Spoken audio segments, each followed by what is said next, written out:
Good evening and welcome to the Webster Zoning Board of Appeals meeting for February 14th, 2023. This evening we have two table items on the agenda and three schedule items. We do have proof of legal publication for each of this evening's matters from the Webster Herald. If we could call a roll, please. Mr. Newtown? Here. Mr. Balloon? Here. Mr. Stafford? Here. Mrs. Volvo? Here. Mr. Hauser? Here. Mr. DeMarco? Here. Mr. Ortizio? Here. If we could rise for the pledge of allegiance. Flag of the United States of America and to the republic for which it stands, one nation, under God, indivisible, with liberty and justice for all.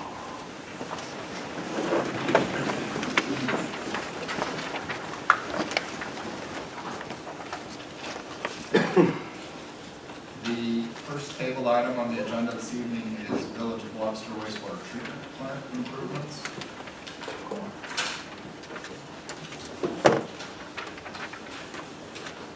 I believe we should probably at least read this back into the record because there was a modification to the previous application. Village of Webster wastewater treatment plant improvements located at 613 Webster Road. Applicant Mayor Darrell Byards is requesting an extension of a non-conforming use associated with the proposed upgrades to the Village of Webster's wastewater treatment plant on a 10.10-acre parcel having SBL number 065.10-1-13/WEB located in an R3 single-family residential district under section 350-19 of the Code of the Town of Webster. Please note the septic receiving component of the project has been eliminated.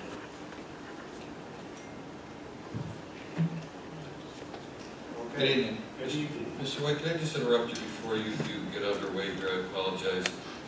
I recognize this has been an amended application, but nevertheless, Ms. Volo was not here on December 13th, I believe it was. December 13th. And I wanted to be certain that there was consent from the applicant, in so much as Ms. Volo has watched the entirety of the taping of that meeting. She's reviewed all the materials and is prepared to listen anew, but with the context of the prior meeting, and is willing to participate in the vote should we have one this evening. But I want to make sure that you don't have any objection to that before we get underway. You know, I can't rule or decide on the legalities of that, whether that's permitted or not. I'm just asking you as if you consent. If you're telling me that you're not going to consent, then I guess we'll cross that bridge. Well, I'll consent to it, sure. Okay. All right. But, Fair enough.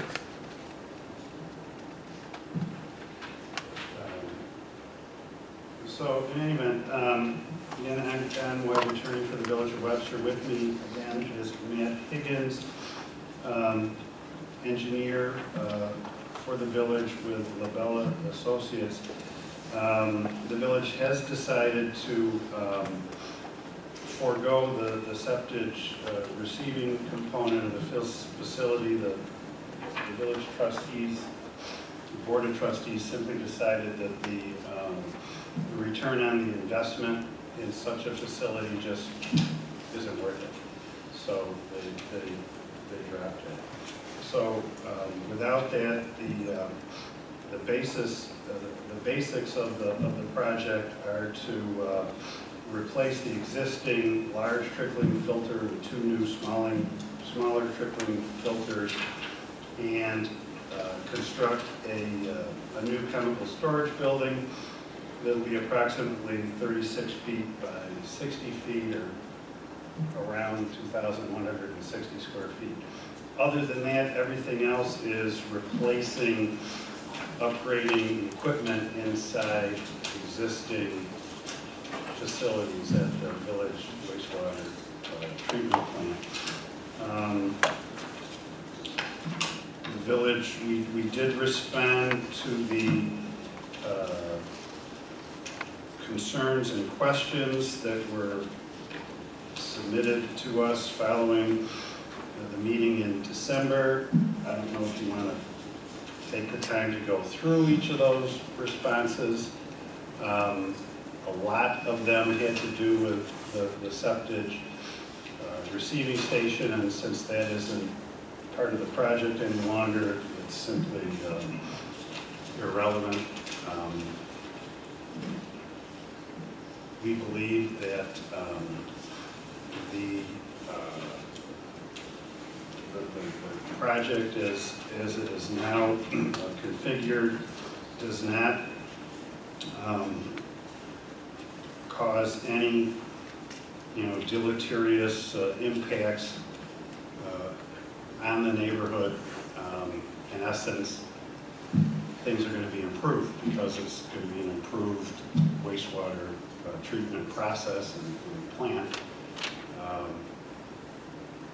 So I will turn it over to Matt. There were some questions that the town's project review committee had, and Matt can address those.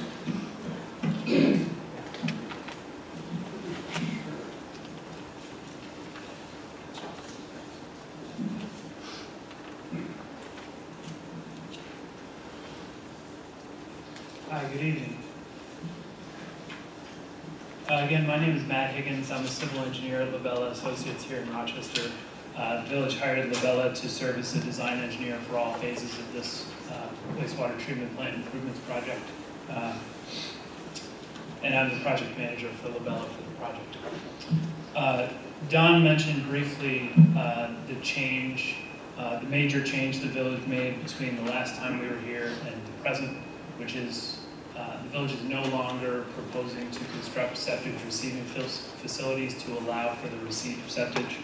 So I'm just going to show on the plans some existing conditions and then proposed trickler filter and proposed chemical storage building, and just highlight a few things.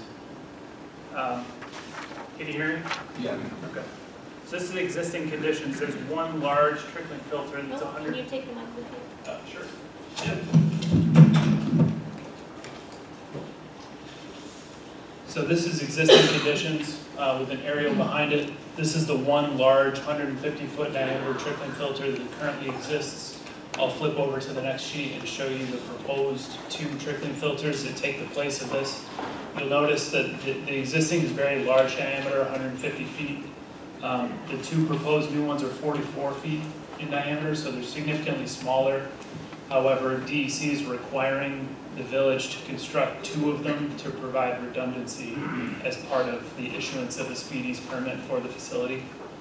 The second change I'll highlight. Can I ask how tall they Well, are? we're not, we've been through this once, okay? No. We'll open this up to the public when the public comment period is going to take place. The second major change I'll highlight, down here there's an open field. It's just a lawn area next to the digesters. It's lightly sloping. Formerly, last time we were here, the village was proposing to construct a septic receiving facility in that area. The village is no longer proposing to construct that. I'll just shift here to the site plan, the revised site plan since last meeting. So you'll see the two proposed new trickling filters here. One of them is within the footprint of the existing. One of them is just adjacent. And then the scaled down building here. So formerly, last time we were here, the village was proposing a roughly 4,200 square foot pre-engineered metal building here for the dual purposes of receiving septic and storing chemicals in different rooms within that building. Obviously, since the village is no longer proposing to receive septic, there's no need to design that into this building anymore. So this building is just to store chemicals and to house the feed equipment for the chemicals. So it's somewhat small here, but you see two circles within that represent the chemical bulk storage tanks. The scaled down building is, as Don mentioned, is about 2,160 square feet. roughly 36 feet by 60. So a note about the chemicals. The village currently uses two chemicals as part of the wastewater treatment process, ferric chloride and sodium hypochlorite. There is no change happening in the chemicals being used. These chemicals are currently ferric chloride and sodium hypochlorite, and after this project, the village still wants to use those same two exact chemicals. There's no change there. Ferric chloride is currently stored in a small building right here. As part of this project,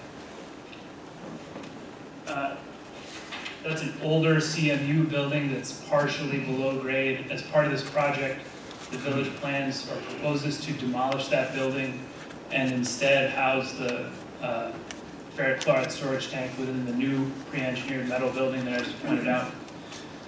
How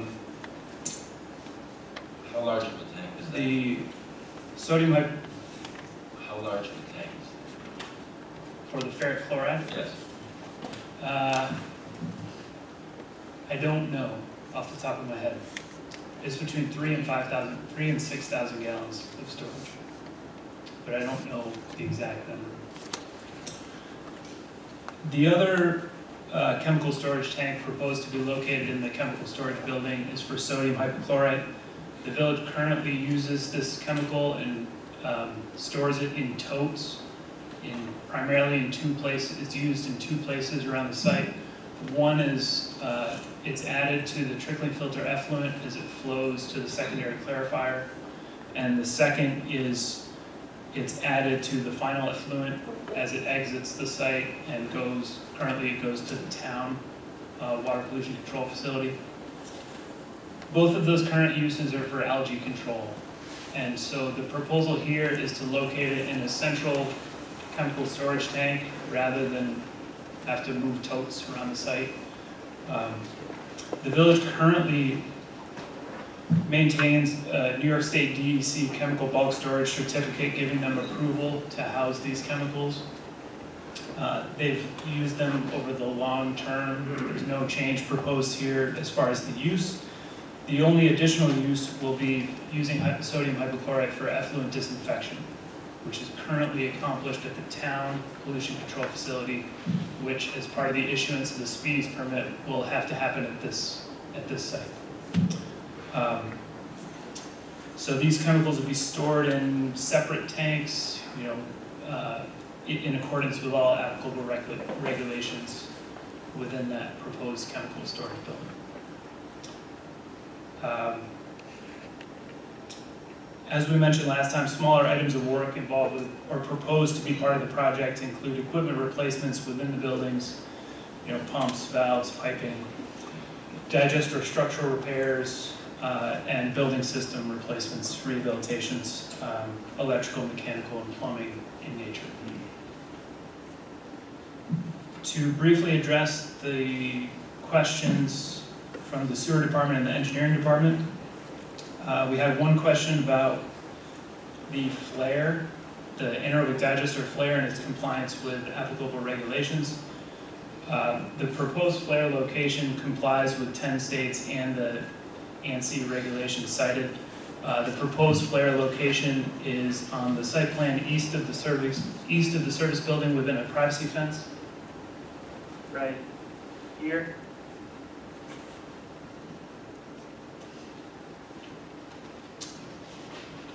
The second question from the sewer department and engineering department was related to chemical storage, and I already covered that. And the third question was a question about, do we have a lighting plan for proposed exterior lighting? So currently there are 5 total exterior lights proposed as part of the project. 2 of them are located, I'll point them out in a second, but they're located at the trickling filter pump station. And 3 of them are proposed to be located just above or adjacent to the 3 proposed doors, ports of entry to the chemical storage building. So they're represented on the site plan by little green, oversized green dots in an attempt to highlight where they are. So they are 2 of them here, and then 3 wall packs on this exterior of this building. Aside from that, all exterior site lighting is proposed to remain as is.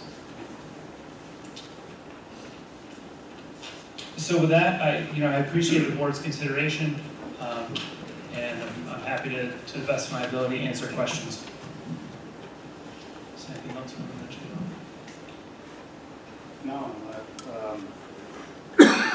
unless you have any questions or concerns regarding the village's responses to the concerns and questions that were submitted to us following the December meeting, I have nothing further.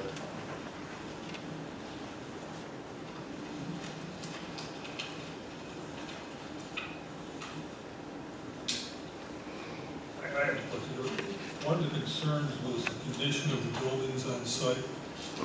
They kind of rusted and looking decrepit. Was there any consideration to remediate that? From the citizens? Sure. Do you know if that was specifically related to a certain building or just overall? Well, I think, from what I understood, it was a large metal building near the creek that they were concerned with. Perhaps the sludge drying beds? I would, by your description, I would believe that was regarding the sludge drying beds. There's two facilities along the creek. One is the glass, we'll call it a greenhouse, that has several broken glass panels in it. And the other is the one that maybe you're referring to. It's just a steel pole barn structure. It was just, it's just kind of in disrepair, and I think that was one of the issues that someone brought up. I don't know if there's any consideration making it or making it look a little more presentable. Yeah, I know the village wants to do that. It wants to improve the aesthetics overall of the facility. The problem with the present project is that there are only so many resources available to execute this project. So as far as, certain things are required by the DEC as a strict compliance regulation, and the village has been forced to prioritize those matters so that it can receive a speedies permit. And then I know they're committed to undertaking those improvements to building structures and structures on the site in general as time progresses. So what you're suggesting is you're not going to, no intentions at this point in time to make improvements beyond what you're going to do for the upgrades required for the speedies permit and the upgrades to the facility, correct? That's correct, but those two buildings that you're talking about are not part of the upgrade project. John, I've got a question. I was just trying to look back at some of the submissions from last time. There was, I think, some reference made that over a period of time predating this application that there was and I'm not sure if it was with respect to that civil lawsuit or whether the village did it independently, but there was a period of time where septic was discontinued, stopped, or kind of a lull, if you will. And I recognize it's now withdrawn from this application, but projecting forward, assuming this plant's going to be around for a while yet, is the village, the applicant, willing to recognize that that is now an abandoned use, so that in the event there's any future applications that are similar to this, as part and parcel of approvals here tonight, that the village would take the position that they're abandoning and giving up that use, so that future applications, it really wouldn't be legally reviewable, because under the non-conforming use, it would be abandoned and be discontinued. Well, the village has no present intention to resume treating septic. Well, no, right, so, I'm just going to leave it at that. all right, well, the present intention is one thing, but whether or not you, I'm just leaving it at that. so the village is not willing to No. say we're going to forego No. that permanently No. moving forward. No, in fact, one could argue without the septic receiving station that this project doesn't even need to come before this board. Because what's being extended or expanded for the non-conforming use now? A 2,100-foot chemical storage building? It could- Well, they're storing the same chemicals that are already there. It could certainly be argued. Yeah, so- I don't debate that. In all likelihood, this upgrade is supposed to last how many years, Matt? The new facilities? Yeah. Well, it depends on what you're talking about, but trickling filters, I mean, it's a large structure, 30 years minimum on trickling filters with good maintenance. You know, it'll last a long time. Certainly, hopefully everything lasts longer than that. But relevant to my question, the applicant, the village is taking the position that it is not going to permanently forego septage as part of a non-conforming use application going forward. I don't know what the point is, but, Well, the point is that you're, the board, okay, I'm not a voting member of the board, I don't know what they're gonna consider, but oftentimes, as you know, you've done this hundreds of times, applicants can say, you know what, I'm willing to put up this berm, if that's what the board wants, and you're gonna look favorably on the extension of my fence, or whatever the circumstances might be. I'm throwing that out there because I think, as a legal matter going forward, I think for the village it would be very problematic, given the fact that it's already ceased once, it's withdrawing it from this application, to continue or to restart it again. I'm not going to disagree with you that it may be problematic. But clearly, you're not willing to say, listen. Why should we? Why should the village Well, make such that's an something- admission like that? It's I'm not gonna answer that question, that's for the board members Septic to use decide. isn't in front of your board now, and it's not, and from what I can tell, it's not going to be in the foreseeable future, if ever. Okay. The village is, not going to do septic at that site. But I'm not going to commit the village 30 years from now. Obviously, they'd have some issues if they wanted to, but that's kind of, self-apparent. I just don't know why you want, to make some kind of binding admissions now. I think you know why, it's just a question of whether or not. Well, deal with it if and when you have to. You got a non-conforming use, you got a community of people that don't want septic, so that's the reason why, whether Well, it's and there legally isn't or going to be appropriate. septic, there's not going to be septic. Okay, I'm assuming that the board understands your position. We're not, we're not saying we're going to put up a berm and then the berm's not going to show up. Septic isn't going to happen at that site. That's all I have. On a 1,000-year commitment.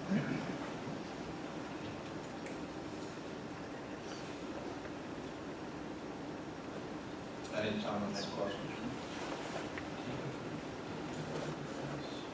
Yeah, we asked them, they said that they have no intentions. You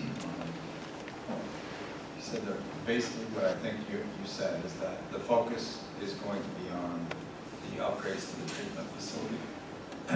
That's the priority. My interpretation is there's not enough additional funds to do anything else for site improvements.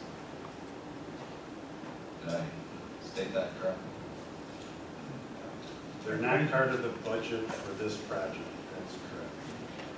The village, in the comments that we submitted, the village is looking into upgrading the fencing and seeing what the cost of that is. And in the future, they'll look to, improve the greenhouse and the other building that's along the creek, but right now it's not, there's no funds to do that at the moment. I think it's great for the village to hear the concerns of the residents. And the appearance of the plant is important, so hopefully they'll move forward with those improvements at some point in the near future. But I think the elimination of septage was the major sticking point because the residents were concerned with odor, truck traffic, safety, traffic safety, trucks noise, pulling it out. So I think that's a huge concession from my point of view. I think that's a good concession on the part of the village. Just to go through the responses here, and we'll touch on the ones that are relevant based on the current application, and the truck traffics are relevant. Just, once again, the septic appearance, most of them are appearance related beyond things that would have related to the septic receiving.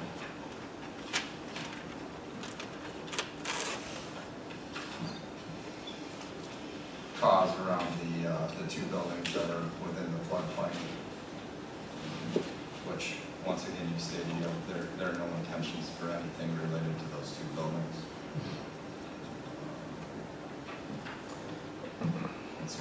Most of these others are related to the septage,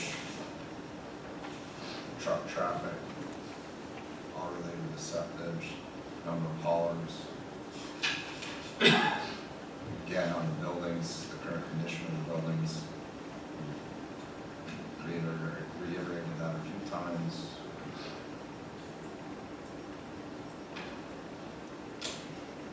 Cost of the upgrades, I'm not sure how that's probably 10.9 million is the budget, from what I understand.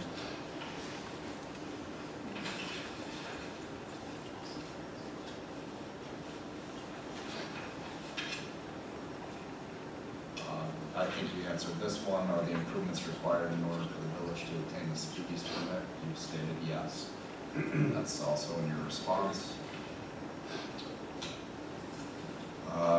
Controlling the odors, maybe we might want to touch on that one before we open this up to the public.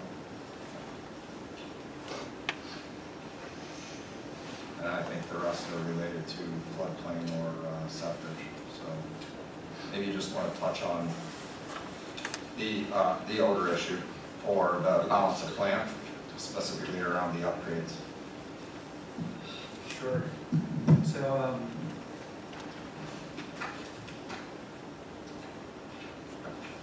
as far as chemicals go, it's just relocating existing chemicals to new storage tanks within a new building. So I wouldn't anticipate any change there. If anything, it'll be less odor, although I don't think there's any present odor from chemicals, but they'll be housed within brand new tanks within a brand new building, so I would expect zero odor there. As far as the trickling filter, as shown here, the actual surface area of trickling filter exposed to air is decreasing, because we're going from 150-foot diameter tank to two 44-foot diameter tanks. So, and they'll be run more effectively because we've designed them to operate effectively given the flows of loadings to the facility. So I'd also anticipate an improvement there in odor. As we mentioned, the septage is removed, so there's no more odor related to septage. And regarding odor generally, there were several questions in here that said, can you differentiate between improvements for odor control or odor control measures and other improvements? And I think that question gets a little challenging to me because is replacing an old pump that might fail with a brand new pump that's much less likely to fail helpful for odor control? Well, I would say yes, because if your pump breaks down and you're spewing sewage, there's going to be a smell.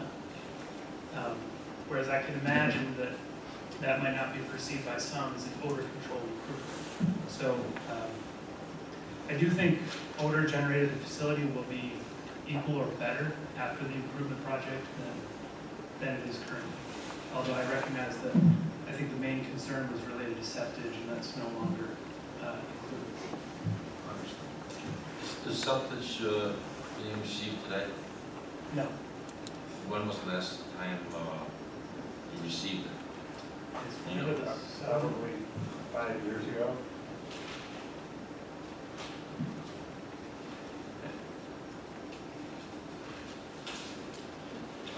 We also touch on the Monroe County Department of Planning comments.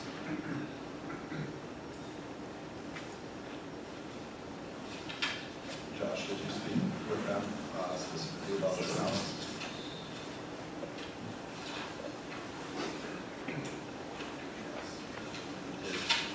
Do you mind just highlighting the share response? Thank you. The county comments, let us know that a portion of this site is within the 100-year floodplain boundary, which we are aware of and has been added to the map.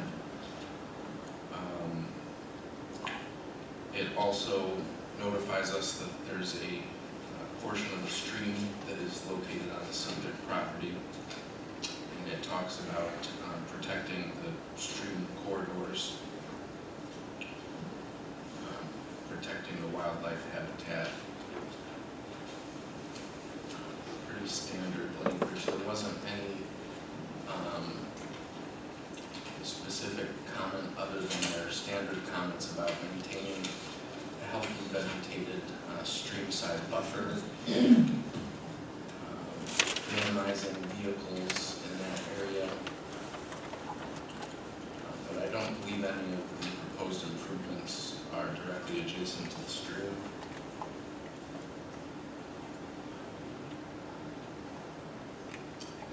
They also indicate that there will be required approvals by Monroe County Department of Health.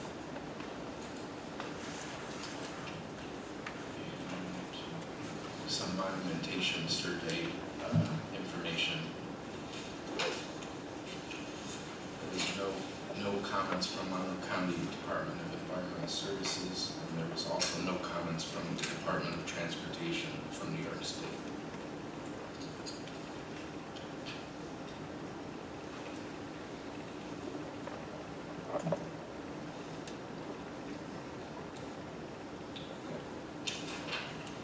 So once again, we wanted to close this open item that we did receive comments back from the county. Any further comments or questions before we open this up to the public?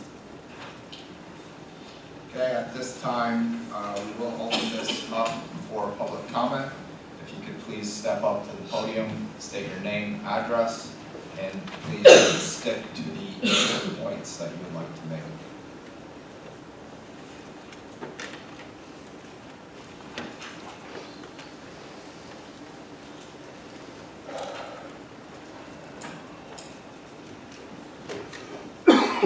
Hello, I'm Michael Kahn, 610 Webster Road. I'm right across the street from the plant.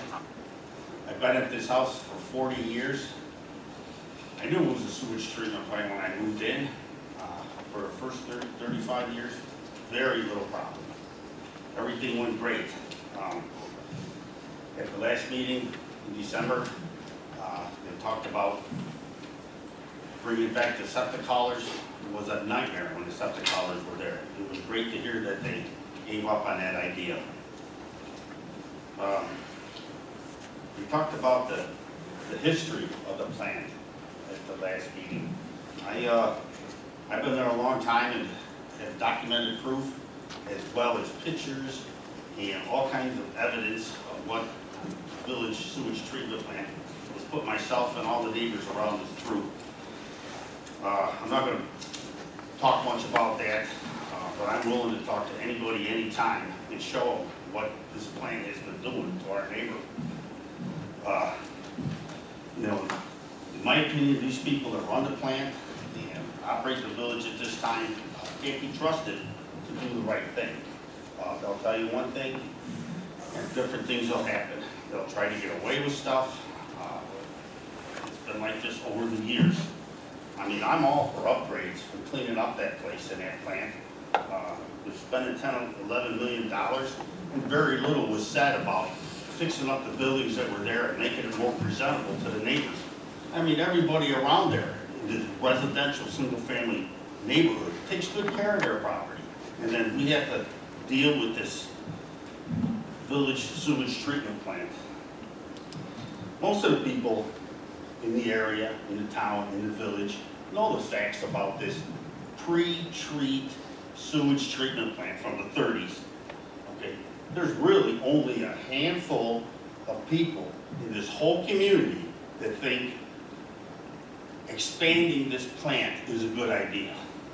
There's a few people over there making some good living, running this plant and dealing with this plant and getting their paychecks and moving the sewage around, which ends up at the town plant anyways. There's no question that the village has manipulated the people of the community about the effectiveness of the plant and the operation of the plant, and just the facts alone about what's going on over there. There's some facts.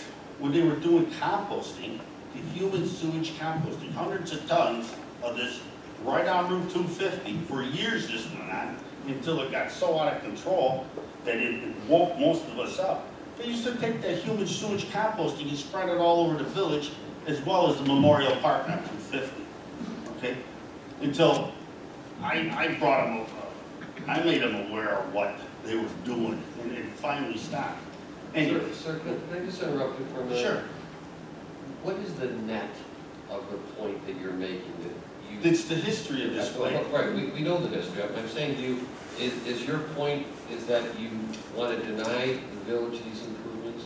No, I'd like to see them improve, but I don't want them to expand the plant. Right, they're not. We're just talking about the improvements that they've offered this evening. Well, a 60 by 24-foot building, isn't that expanding? Brian lives right over there. His fence, where are you going to put that building? Here's what I'm saying, and Okay. I'm not picking on you, but so that the other people coming forward. What we want to do, we're, I think, very much fully aware of the history Yes. of the plant and the manner in which it's operated and maintained. Got it. Okay. What's your position specifically as to the expansion of the buildings, what the applicant said, why you oppose them? And if you don't oppose them, then we really should move on to the next speaker. Well, I do oppose them. I would like to see the village clean up that plant and operate it like they have some respect for the neighborhood. And in a year or two, come back to the plant, to the zoning board, and then ask for their improvements. Because if they treated the neighborhood with respect, there would hardly be anybody here. Okay, so your position in summary is they need to clean up the plant, and until they do that, Right. it should remain the way that it is today. Absolutely. Okay, got it. Next speaker.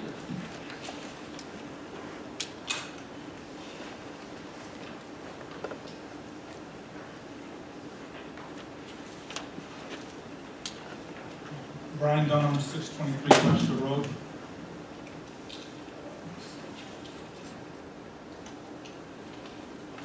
So I oppose of the new addition of the plant, for one thing, so I guess I got questions. Right now, so in the initial plan, they had the sewer, septic, all the building. And now that's off the table until they decide it's not. But right now it's off the table. And then, now they're proposing a chemical storage facility, which in the original plans weren't there. So why is the new building needed? It's because one thing is, I don't want another industrial building next to my property in a residential neighborhood. It's an industrial building. If they can deal with, in the original plan, they didn't have a storage facility, so why put one in now? Why I'd add just that? like to, they did, it was part of the septic receiving facility. That's why they scaled it down from over 4,000 square feet to 2,000. And if I lived in the neighborhood and there were gonna be upgrades to chemical storage that have the potential to leak, I would certainly want new tankage and new secondary containment for anything chemically related. Okay. So, So, first, so this is all familiar to me, probably to most of us, of this upgrade, right? this is probably the first we've seen it. I seen it yesterday, but this is the first opportunity I've had to see this. So, a couple of questions is, are these, are the chemicals flammable? Do you know if they're flammable or not? We'll have the applicant back up and Okay. get these questions answered. Just to be clear, these chemicals are already on site. Are you aware of that? I am now. No, I am now. These are the chemicals they've been using for years to treat the. Okay, so are the quantities gonna be the same that they have now? And it's just stored in a different area? Is that He what's said going on? that he said that they're gonna demolish their existing chemical storage. They're getting rid of it, they're upgrading it. Right. And all they've done was they've taken the existing septic receiving space that was gonna have a much larger footprint in the building. Right. They're reducing that down, cutting it in half, and they're gonna have brand new chemical storage facilities. I oppose, if they're building a new building, no matter what size it is, right? So they have a storage facility already. Why can't they just upgrade what they have instead of building a new building, expanding the footprint, making another industrial building in our neighborhood? Okay, we'll ask the applicant to address that. Okay, so my preference would be for them just to fix what they have, right? I have no problem with what they have in the existing configuration, right? That they fix it and maintain it. Well, we'll ask them why it's, my assumption is once again, And it's so there are new security requirements in place, they'll address that, okay? But why What should, about the rest? Okay, the other We've thing got to is- move on, it's, okay, but the other a lot of thing these is, points were made previously. you're letting them, you may let them build new things, but they're not maintaining what they have, right? They should be made to maintain what they have before we let them build new stuff. It just doesn't make sense. They're not, and they can't even guarantee right now that they're gonna do anything with those other buildings. They say they want to, but they won't. They're spending all this money, fix what you have first. Well, if they don't spend the money and they just leave it and let it go into disrepair, so. Okay, that's what they've been doing. I'm kind of But they can confused fix by what the they can argument. fix the stuff they have. Okay, do you have any other points? We got to move this along. What did the town do? Yeah, the other option was What they the town can do? join with the town, right? We've- That was solved we've by gone down Speedy's this permit? path. We No. understand that. But we haven't, right? The village people have had an opportunity to express what they want, right? They didn't want to combine. But we live in the town, we couldn't vote on anything, we couldn't go to the village and vote, and we didn't have any actions here to be able to vote if we want those two facilities to combine. And it's our neighborhood, you understand? But we did not have, an option, right? There was no outlet for us to do a vote on what the town, what that combination would be. We didn't have a choice. This is our only resource. And this is not even this is the zoning board, right? We're really not supposed to be, how do you say? This is not where we're supposed to be litigating this, right? But we didn't have a choice we didn't have a place to litigate anything. We're just told that this is gonna happen. We're just hearing this in terms of granting an extension of a non-conforming use. The non-conforming use is gonna exist without these upgrades or not. So that's why we're trying to look at how does this balance all issues of traffic, noise, property valuation, drainage, sewage, odors. We're trying to look at that balance. Do these upgrades make sense? Or does it have significant impacts on some of these quality issues that we're talking about? Okay? Yeah. So if you allow them to do this, I know in other zoning boards, even when people want to put up a shed, and if they have too many other buildings on the property already, you would make them tear the other buildings down before they can put up a new one. Those two buildings in the zone, in the flood zone, that are in disrepair, that they don't know when they will fix up, you should make them tear them down before they do anything.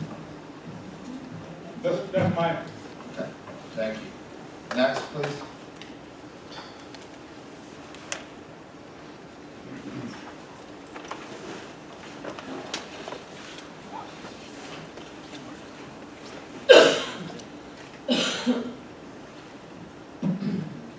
evening, Katie Borchers, 257 Circle Lane. I also own 2 businesses in the town of Webster and have resided here for almost 40 years. And I'm not going to add anything that has already been said. I have 3 points that I want to talk about. The first one, Mr. White began his presentation with, there is no deleterious effect. For those of you who don't have a law degree, the definition of that is causing harm or damage. So the perception of Mr. White is that these improvements do not cause harm or damage. It is indeed a perception that the neighbors do not agree with. The second thing is, there is a lot of mistrust due to the history, and I would love to see the village build trust with their improvements by seeking the advice and recommendations of the neighbors that they have been sharing for a great many years.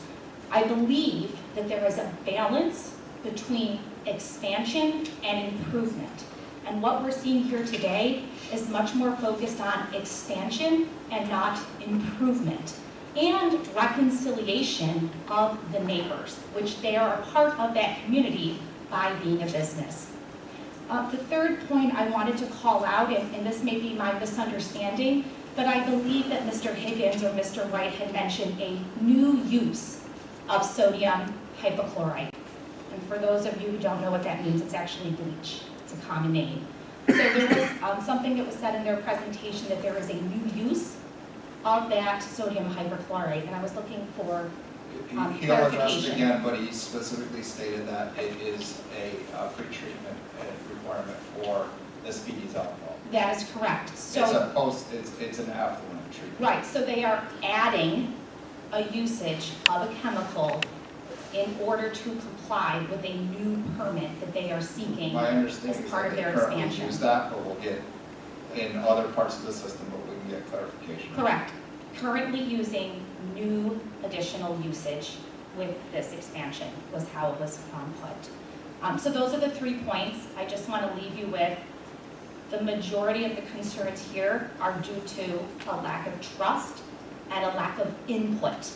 And it's unfortunate that we have to come to this place to be told what is changing instead of being asked how they can be a good neighbor in a pre-existing area.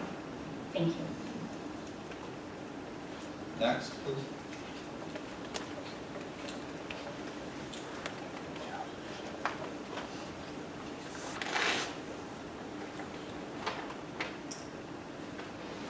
Good evening. My name is Pat McDonald. Reside at 467 Holt Road in Webster. Mike Kahn is actually my father-in-law, 610 Webster Road, right across the street from this plant. I mean, obviously, I'm not for anything that they're looking to do on this. These amended proposed plans just appear that they're trying to set the groundwork to come back at a later point and do exactly what they said they're not going to do. I mean, it's been exactly their MO for years, and I think you guys have seen through that tonight yourselves as well.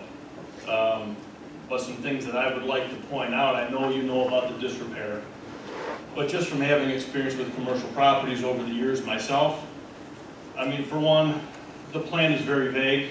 I mean, there's nothing about water runoff, how the light is going to impact any of the neighbors off of these current buildings. I can see a couple of them are going to face right towards Brian's house, and we don't even know how tall it is. So anytime I've had to erect a structure on a commercial property, they need to know everything to the inch. And so far, that hasn't been described. We don't know snow removal, watershed. I mean, they're right next to Mill Creek. And I can guarantee that if those buildings are in that kind of disrepair that are sitting right there bordering the creek now, that the drainage that may or may not have been installed when they built those buildings is probably not functional either. So anytime they're adding material to that building that doesn't have the roofs on it, and it gets rained on, all that stuff is going to leach down into the creek, which is one of the reasons why they've been sued twice over the years by the neighbors around there.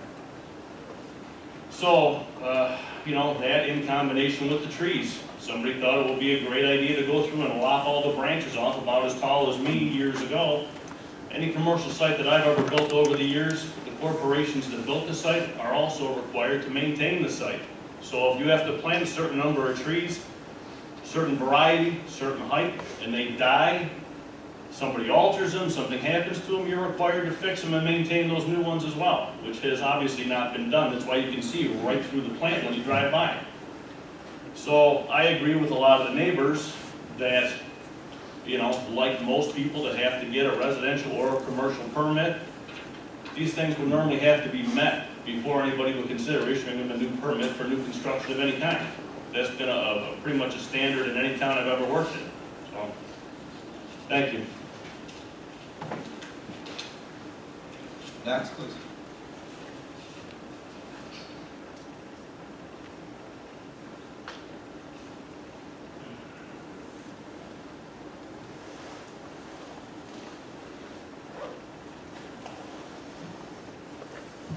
Richard Frazier, 592 Webster Road.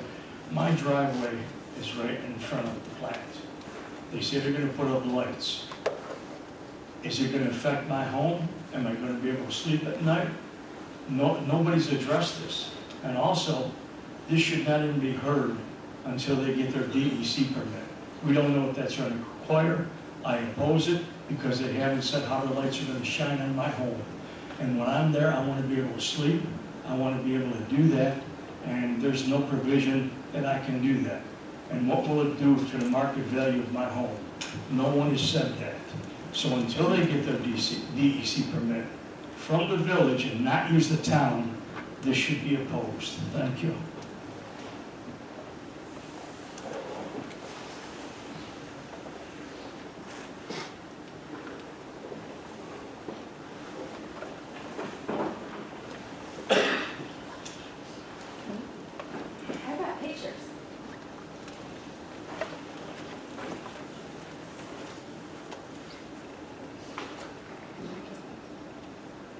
So I went to the village. You're gonna have to speak in the microphone. I'm Kansas McDonald's. I live at 467 Holt Road, right here in Webster. My parents are Mike and Polly Hahn across from the facility, and I have been there almost my whole life, and my children currently go there almost on a daily basis. When it started to be discussed about renovations and things like that, and this was just farmland, what's the big deal, everybody moved in. I took it upon myself to go to the museum to find some information about what this looks like. So these are pictures of... You can take that out if you'd like. Yeah. So this is actual pictures from 1941 of a half-mile radius around the plant, and that is in yellow. The little white square in the middle is the village sewage treatment as it was on the map in 1941, which is still the same spot. There were 56 residential homes. This is from last year. Can I get closer to you guys so you can see it? It has 857 homes. Most of them have 2 to 6 people residing, all single-family homes around this facility. The plan is talking about upgrades, and there has been very few done or major improvements done over the years. The reason for that is because they are accountable to no one. They are the only sewage treatment plant located out of the government municipality that supplies it. Nowhere else in New York State is this happen, where the sewage is sent out of the town or village that the people are feeding into and into someplace else. The only one. Because of that, it has fallen through the cracks. DEC has no way to find them because they're working on people with speedies permits, treatment plants with speedies permits. That's why these buildings have allowed to go unmanaged, dilapidated, runoff, sewage trucks, sludge vans and pickups that sit outside. We call DEC, tell them they're using this as their highway department with stone, and DEC says we have to give them a 3-day notice, and there's nothing we can do. They don't hold the speedies permit. We call the town of Webster, say they've got dump trucks at 6 a.m. in the morning. We can't stop them. They're a municipality. We call the police because there's music and loud noise and fire coming out of the building at 8 o'clock on a Saturday. They say we have no jurisdiction over that place. The only one who could do something was the New York State Supreme Court, forced them to stop sewage haulers. They did not do that out of the kindness of their hearts. They are talking about vague meanings. In all likelihood, we want to. We are considering it. If it happens, this is all a smokescreen to talk about nobody can force them. If you allow them to build these very vague buildings, I had to do a 3D rendition of my commercial property when I wanted to upgrade.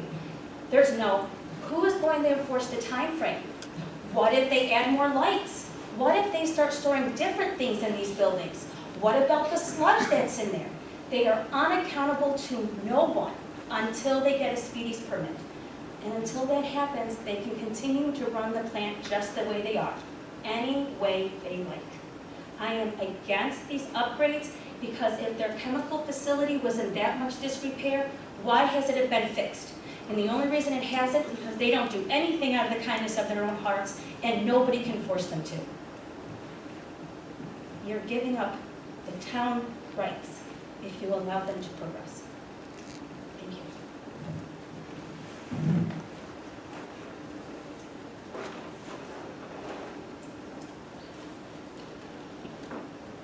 Any further public comment?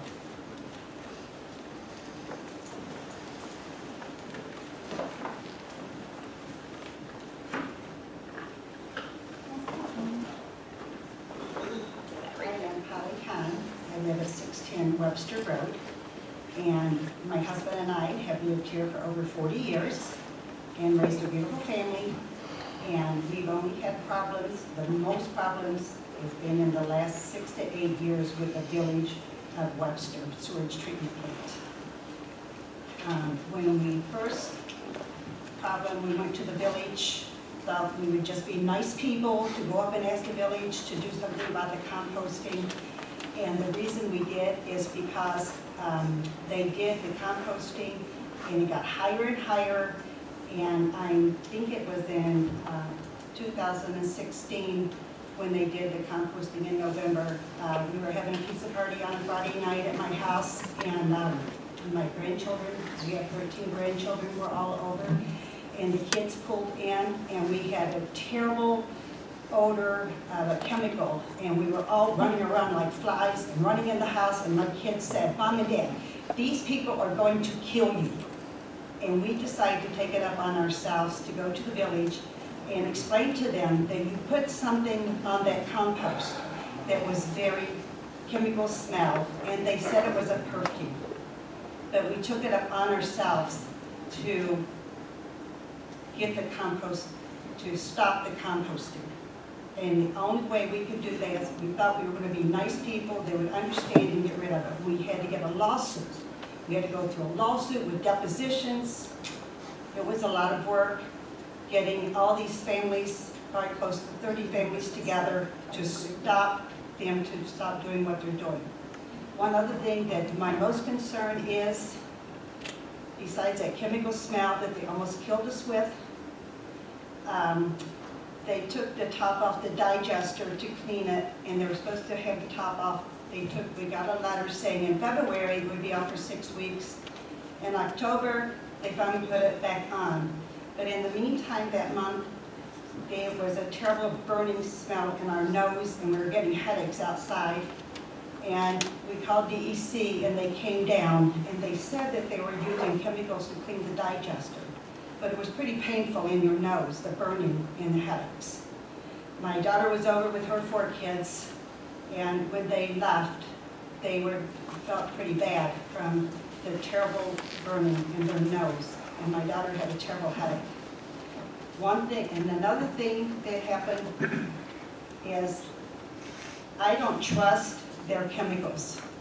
It's very scary. If they didn't know what they were putting on their compost, and they called it a perfume, that's pretty scary to my neighborhood and to my family. Scott Rodenbach and Karis Minnie from DEC were good people. They went up and tried to talk to the village about getting the top back on the digester, and it took all summer to get it back on. And I know they were there at least 3 times with the DEC attorney, Karis, and Scott begged the village to get the top back on for us. And another thing I'm just really concerned about too is there's terrible smells from that sludge building in the back on Wall Road. Why can't they knock that sludge building down because it smells so bad? And they're not supposed to be keeping any more sludge in that building no more because it's part of our lawsuit that there's supposed to be no odors, and they're supposed to be trying to take care of this place. And then I'd like to say that DEC's asking over the years, many years now, to put a building around the digester. And the digester is where the, well, I call it poop, but they call it sludge.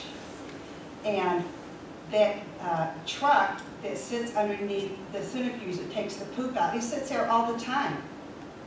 And they never, I don't even know when it goes to the landfill. But if you were nice to our neighborhood, why would you leave that poop out all the time and expose it to our whole neighborhood? DEC's asked you to build that building, and you say you have no money. Karis Manning and Scott Rodenbach said this is what the excuse they've given DEC all these years of not putting that building around that centrifuge building. And leave that truck, that little village truck, belongs to the village. They put that poop in it, drive it up Route 250 and take it to the landfill. Just open it up to the whole neighborhood. Let everybody smell. They don't care. This is where we live. And I have to say, I love my town. I love Webster. I feel safe in it. They do a great job. We have a beautiful town to be proud of. But it sure does stink. Thank you so much for listening, though. Anyone else?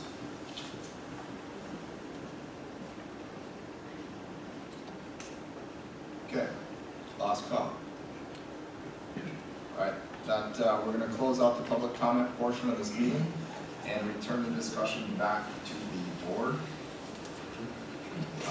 Get the applicant, if we can get the applicant to come back up, I think there are at least 4 points if we could try to address the lighting, status of the EPC permitting process, the CBS requirements, and then, yeah, I think those are the 3 key ones I got now. Well, Matt can address the lighting. Sure, should we start with the lighting? Yeah. Okay. So there are 5 lights proposed, 5 new lights. Just for reference, the entrance to the plant is right here. The 5 lights proposed are 2 of them over here and 3 of them here. So 5 total. 3 are on the building. 3 are downlit. Correct. So Downlights. 3 are building mounted, intended to just help you find the door. Are they downlit lights? Shielded on top? So they're not, correct. They can be, all 5 lights can be dark sky compliant. Can be or will be? Can be, will be, if that's a condition the board wants to assign it. So there are 5 total lights. And Not for anything, The those are, public portion is I understand, but closed. those are adjacent to my property, just to let you The know. public portion is closed. did that answer your question about the lights?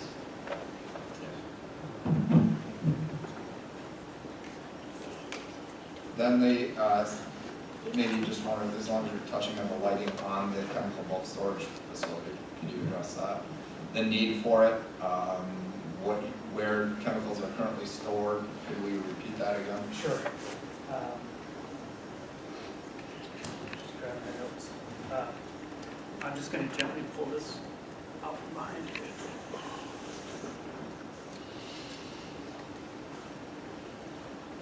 So this is the existing condition plan with an aerial behind it.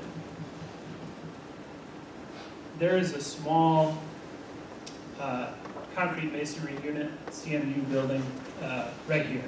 What's the size of it? In the middle of the site. It's small, maybe 12 by 12, 15 by 15. It's a small building, it's partially below grade. Within it is a bulk storage tank holding ferric chloride. That tank in there is so tight to the wall that it's almost impossible to walk around the tank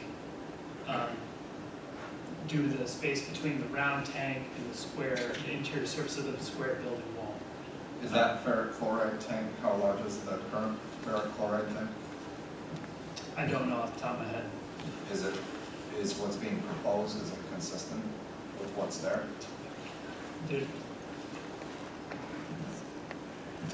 How much? 6,000. It's 6,000 gallon storage tank. Public currently. comment time. So there's no, in terms of chemical storage generally, there's a trade-off between truck traffic and storage capacity. So if you include smaller storage capacity, you have to get deliveries more often. So if you include larger tanks, you don't need the deliveries often. So there's a trade-off with those two things. I understand truck traffic's not desirable, nor is larger storage tanks perceived as desirable. In addition to that, if there's ever concerns about the availability of chemicals in an emergency, it's advantageous to have more storage capacity on site to carry you through that emergency. So we try to strike a balance with those two things, truck traffic, emergency storage, and storage capacity generally when we select the recommended size of the storage tank. So for ferric, it's generally a 1-for-1. There's one current large bulk storage tank within that small building. We're proposing to replace it with a similarly sized chemical bulk storage tank within the new proposed chemical storage building. When it comes to sodium hypochlorite, the member of the public is correct.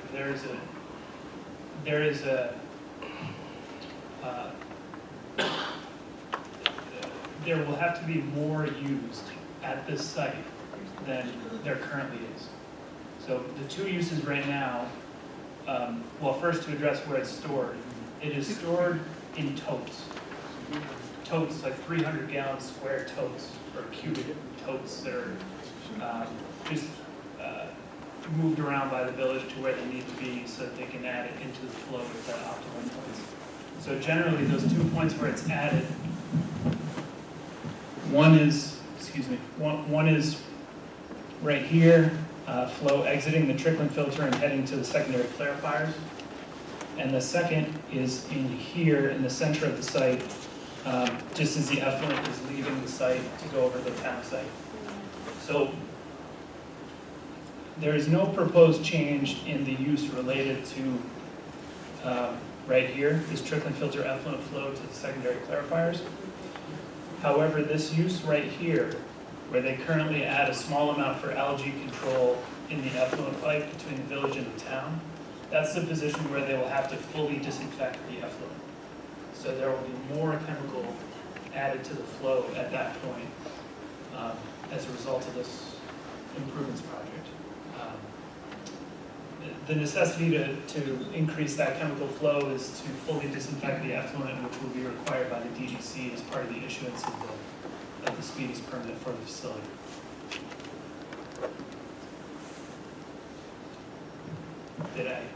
Any questions on that, or did I address that? But it's stored in totes, is what you said, 300-gallon totes? Correct, so currently it's stored Stored inside of a building? No. Is it subject to CBS requirements? The totes? Yeah, no, the combined chemical storage is greater than the threshold, so is it a CBS applicable constituent? So I want to reiterate from my notes what the permit that the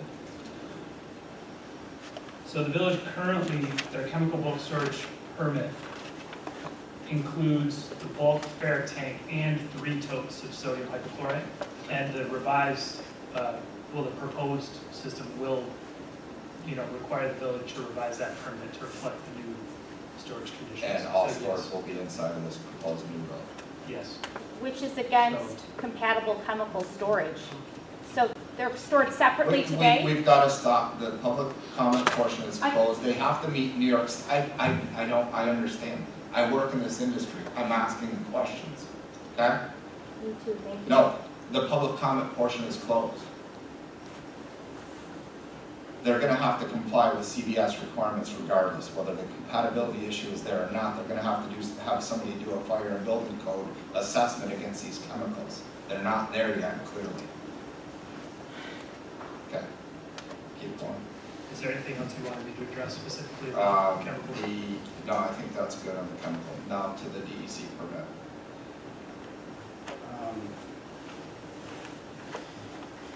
First of all, I should point out that the village, it was the town that is requiring the village to get its own speedies permit. And currently, the village is a significant outside user permitted by the town.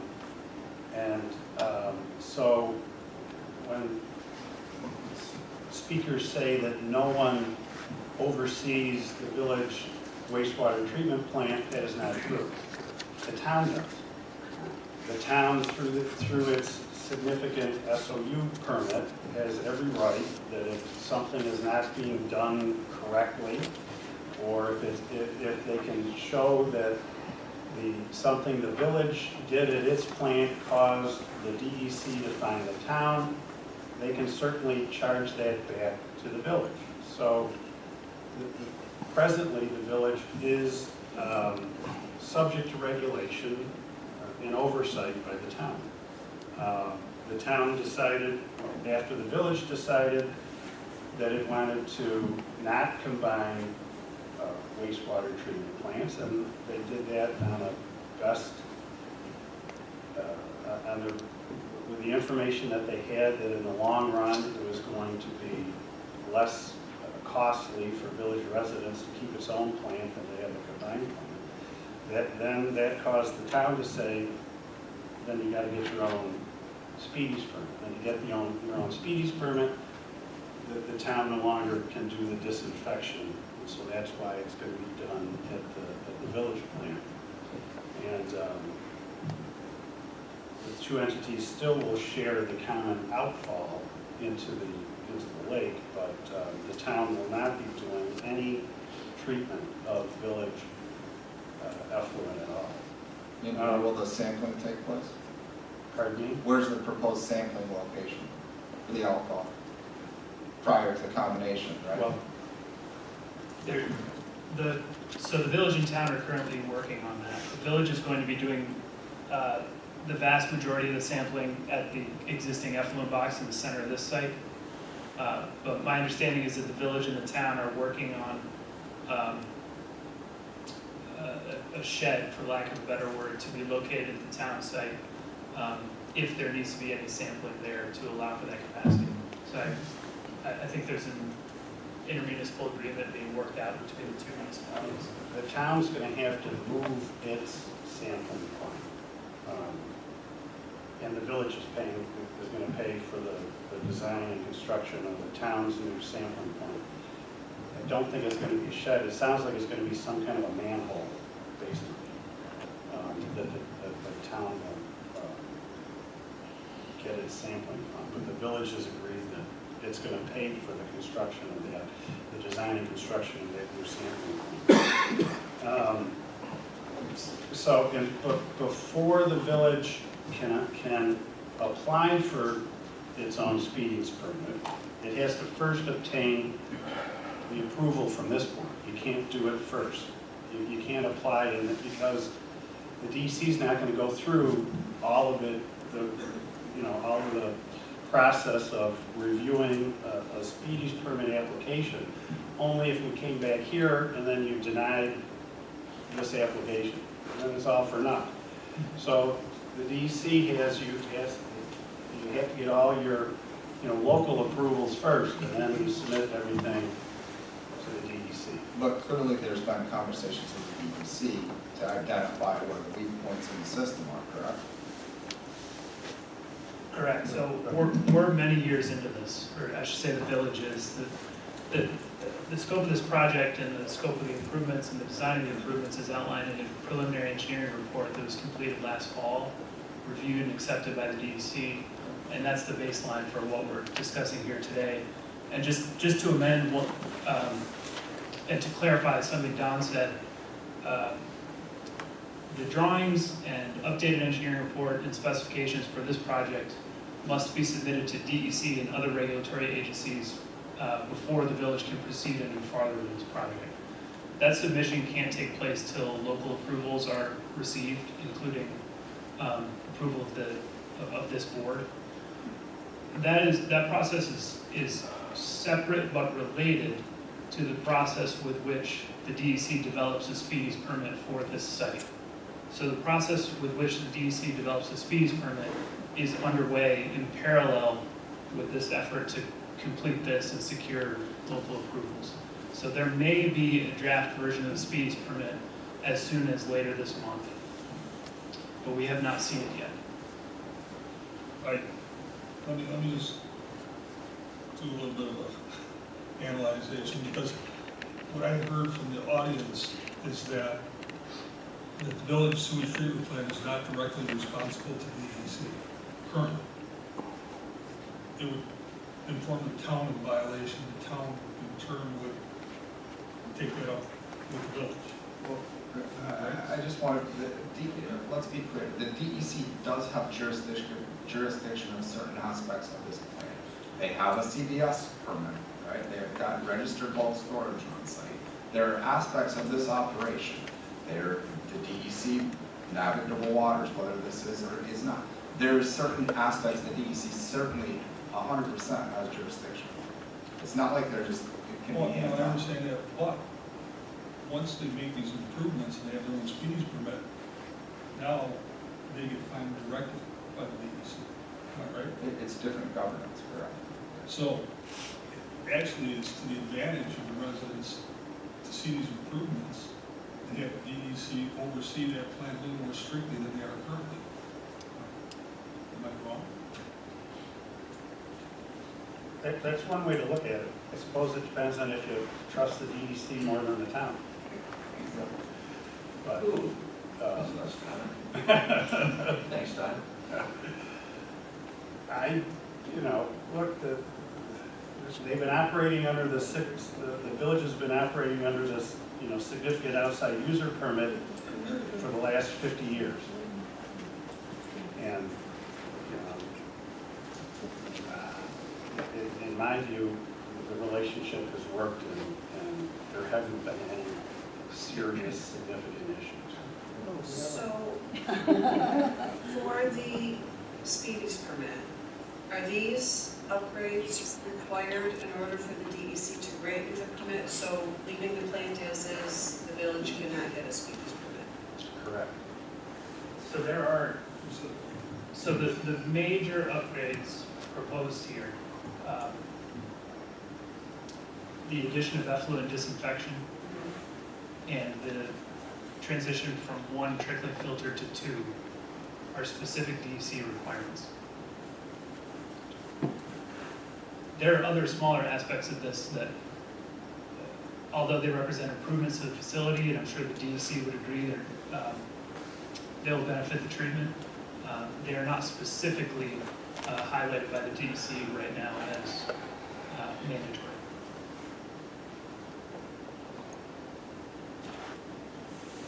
Back on the bulk storage, that concrete masonry that you're talking about, 12 and 12, 15 by 15, that currently has a 6,000 gallon tank in it for sodium chloride. Sorry, for ferrochloride. Oh, I'm sorry, ferrochloride.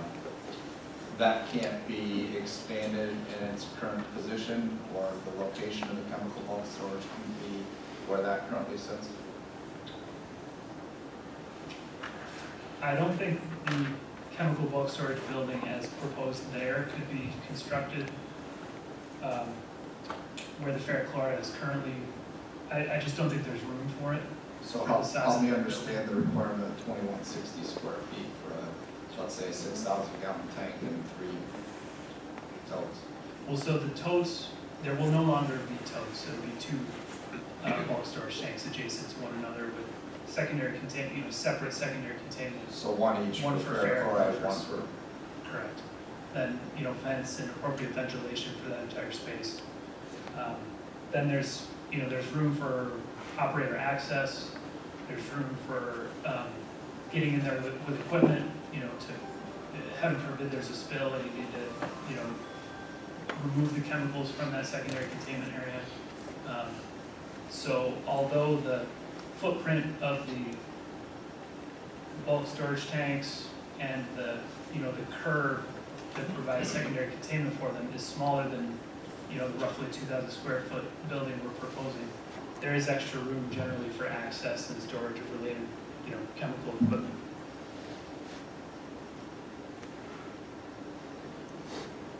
quite a bit.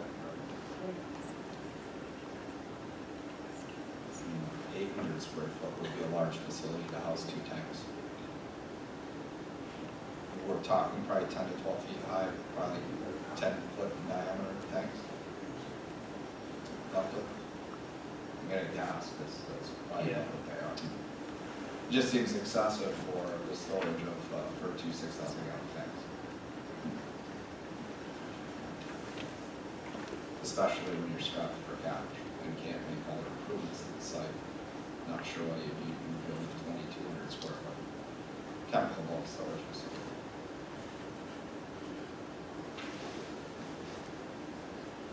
I guess for me personally, I'd like to better understand that. Could some of that money be offset to make improvements that are the maintenance required? Furthermore, back on this public participation, at no point in this process has the village engaged the community or sent letters to at least the Wall Road 250 residents to have a discussion about what's being proposed, some of the prior complaints. Is that based on the past legal action? Is that why there was an avoidance? I really can't answer that question because no one from the village ever, to my knowledge, there's been no discussion of engaging in such a process. I guess that's just interesting to me because you typically want community engagement and participation. I thought that's what one Webster is all about, but maybe not, so we'll leave it at that. Okay, any other comments or questions? Thoughts? For me, I'd really like to better understand the necessity around the 2160 proposed, our square foot proposed chemical bulk storage facility. And certainly I think you've heard the comments from the neighbors regarding appearance of the site. Are there opportunities to do some shuffling of the proposed funds for this to maybe clean some of the site up? Can I ask if members of this board have actually visited the site? No. Have all of you? You don't, are you questioning No, I'm just- the repair of the facility? Pardon me? Are you questioning that we don't know the repair of the Well, facility or the just condition so of we're the all facility? talking about the same thing. Right. Have you seen the greenhouse structure? The broken have. lots? I have. Okay. Have you seen some of the barbed wire along Wall Road and 250 that's kind of dangling? Okay, so I guess we're talking about the same thing.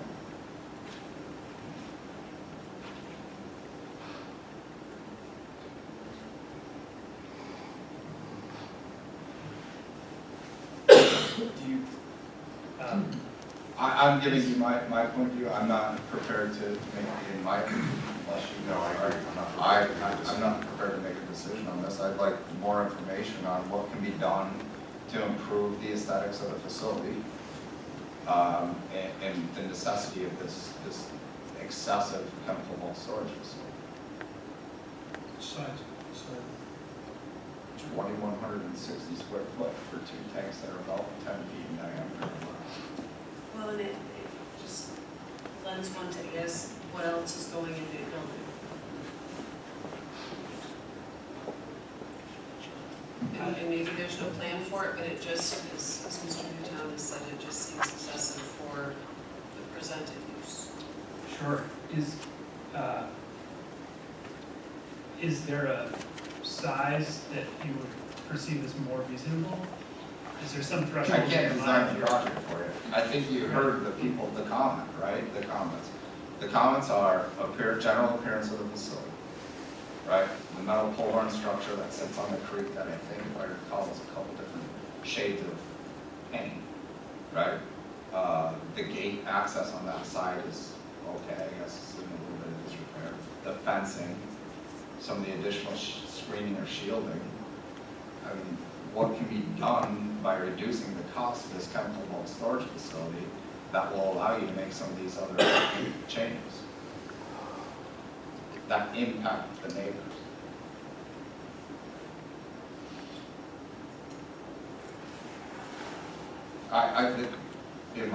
From my point of view, the trickling filters, I get it. They're smaller footprint, they're new, they're upgraded, they meet the requirements.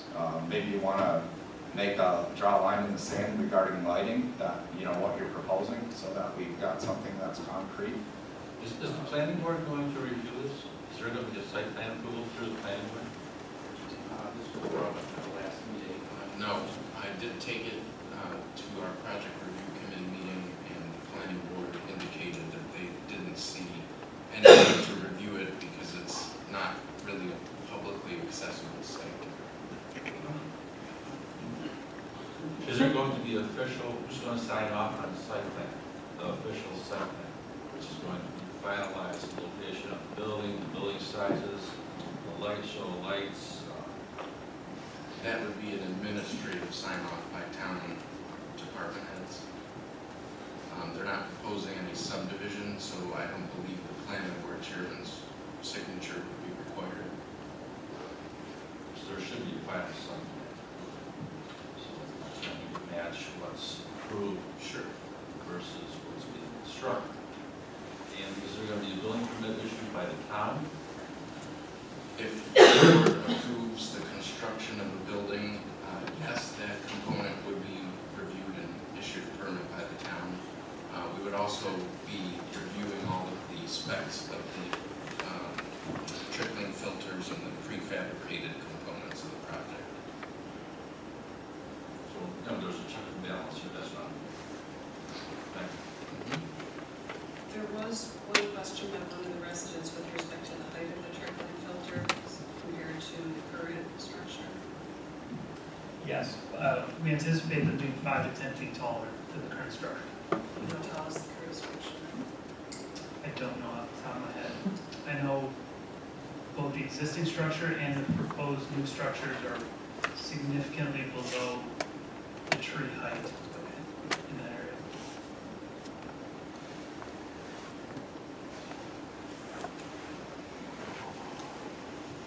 Okay, so just to reiterate, clarity on the lighting, what does that look like? Any potential offsets on the size of the chemical bulk storage facility that you could leverage to make some other site improvements? What was the last one you just said? Size. No, Building size, lighting,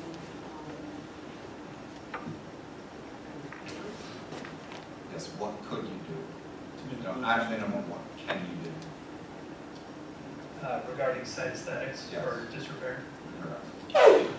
I mean, you do have a comment, I read your comments in the notes that the priority is to get the speedies permit. You are getting some quotes on fencing. What's the time frame on that? What's the decision-making process? How does it tie into the overall project? The improvements to the site? Yes. Is this something that you're gonna get quotes now and you're gonna evaluate them over the next year or 2 years, or something concrete around some of these improvements? Would you like to see cut sheets or specific model numbers for the lights proposed? Is that I think that would be helpful, Okay. certainly. okay? Regarding the Regarding some of the improvements to the sludge drying beds or the facilities along the creek and the fence, one challenge is that there is a set construction budget, for the project, and so no one knows, no one has a crystal ball, so I can't tell you what the bids are gonna come in at on bid day. So, if we make the building smaller and say we estimate it's $500,000 cheaper, and then we try to put in $500,000 of improvements to the sludge drying beds, and the bids come in way higher than we think, something's gotta be subtracted. And so, one of the ways we do that is using alternates, add and deduct alternates to give us flexibility. But I just want to acknowledge that if we could predict with perfect clarity how the bids were going to come in, we would be able to predict with more clarity how many site aesthetic improvements or building disrepair improvements could be included here. What percent designer you at? Sorry? What percent designer you at? Probably 95 or more. So I hope, who's doing the cost estimate? LaBella is. So I hope you do a pretty good job at 95% on hitting your target. It's a challenging environment to estimate costs of anything these days. I'm just picking on you, I understand. So, Let's take this to the next step, let's get some additional details on a few of these items, and then revisit this one last time. So the next meeting is March 4th, Tuesday, March 14th.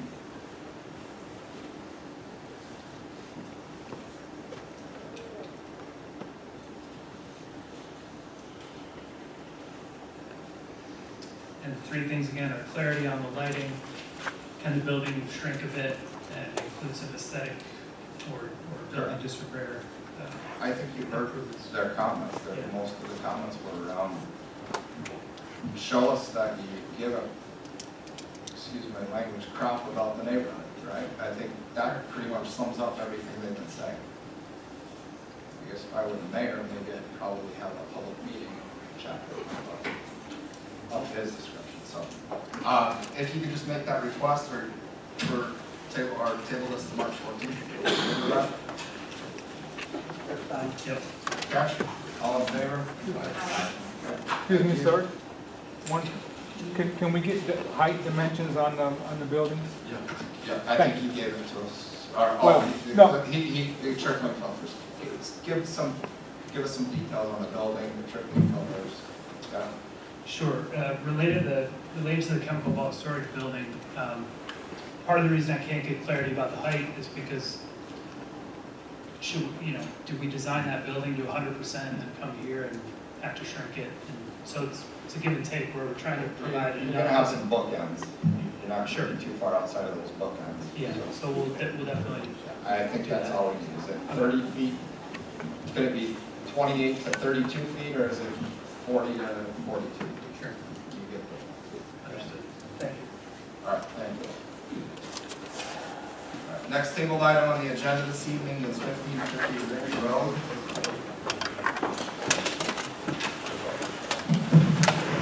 On the flood.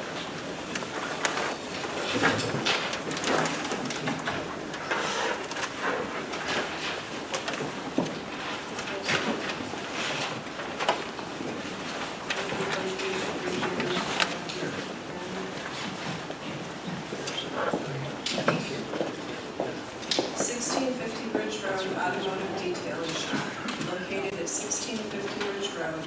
Applicant Tesley LLC/Steve Schlegel is requesting use variance to allow an auto detailing business within a portion of an existing storage building on a 1.2 acre parcel with SPL number 1.01-1-62, located in an LC2 low-intensity commercial district under sections 350-17 and 351-02 of the Town of Webster. When you guys, excuse me, when you guys leave, can you hold the door? Oh, sure.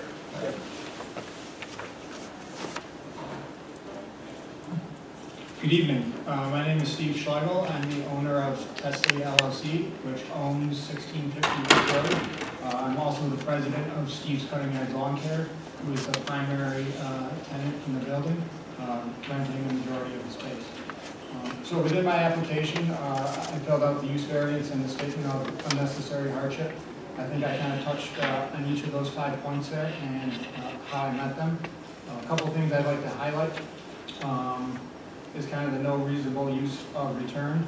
So included in my application, I provided financials for both Tesla LLC, showing the expenses that it's had with that property. When the building was constructed, there was almost $100,000 in excess expenses in the construction costs, and a lot of that was due to the timing of the economy. So one of the things that I did get some information on since our last meeting was kind of the material costs. So for example, lumber, when we started looking at the building in December, the 2x4 by 20 footer was $11. And when we actually built the building, it was $20. So the price of lumber pretty much almost doubled from December when we planned it till June when the shell went up. The actual lumber index, which is like the official number, was $341 in December, and in May it was $581. Same thing in January.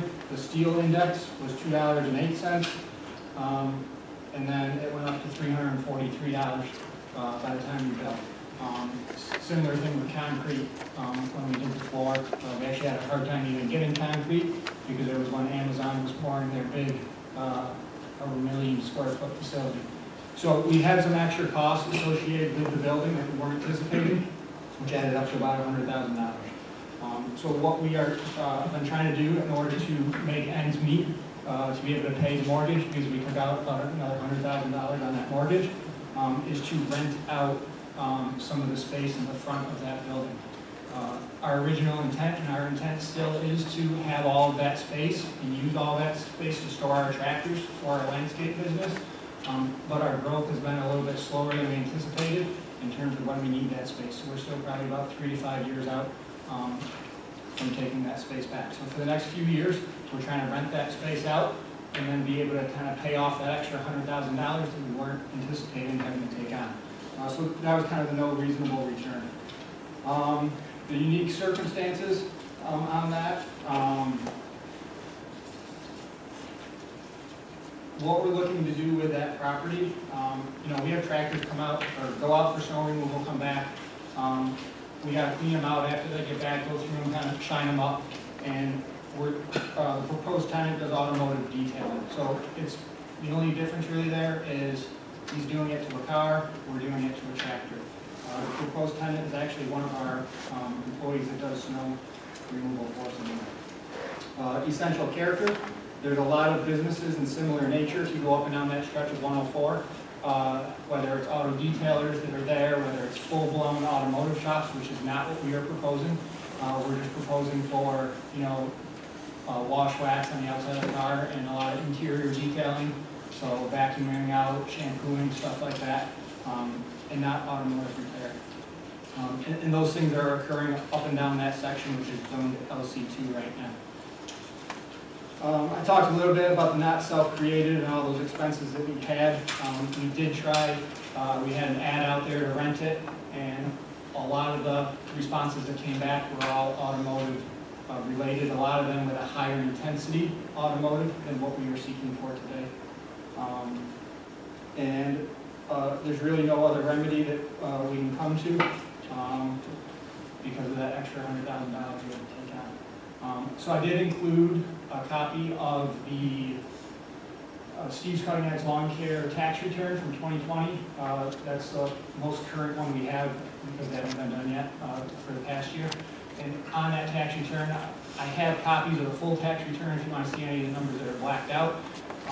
But it shows a $40,000 loss for that year. So it's not like Steve's Cutting Edge Lawn Care can just pick up the extra mortgage payment on it. So, what questions can I answer for the board? Oh, one thing I forgot to mention, I did have letters from a bunch of the neighbors nearby. Those were included in your application package as far as letters of support.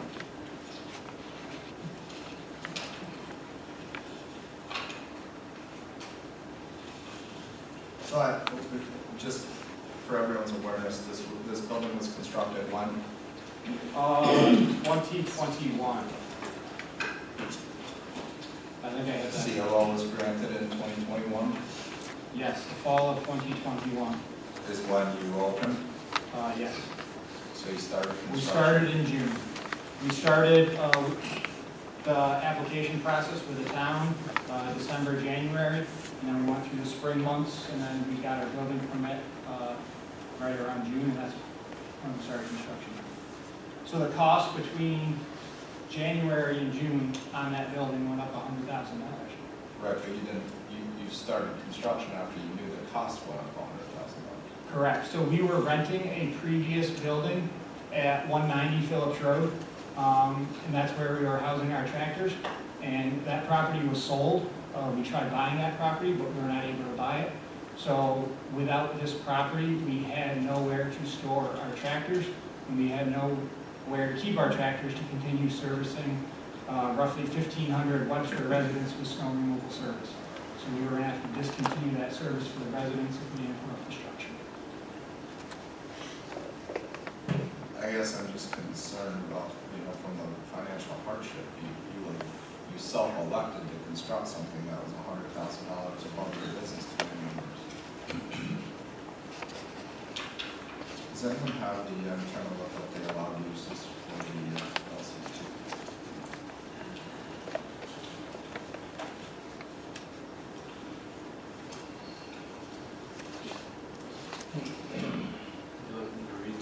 Yeah, perfect. Okay,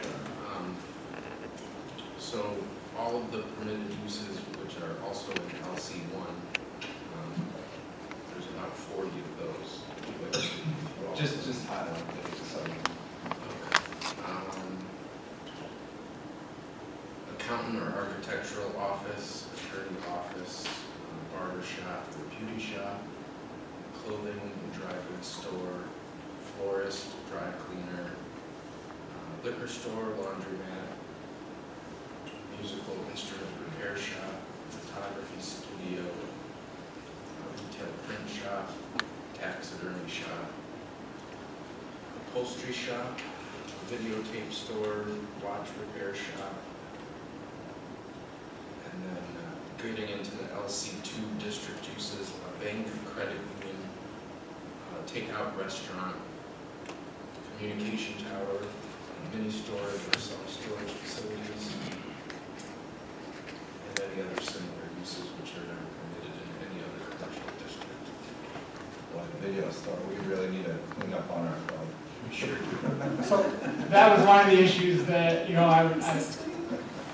that this really, I originally went to the planning board with this because under the advisory of the town, we thought we could get it through the planning board because the way the town code is written, it's not, auto detailing is lumped with automotive service repair, a full-blown automotive repair garage.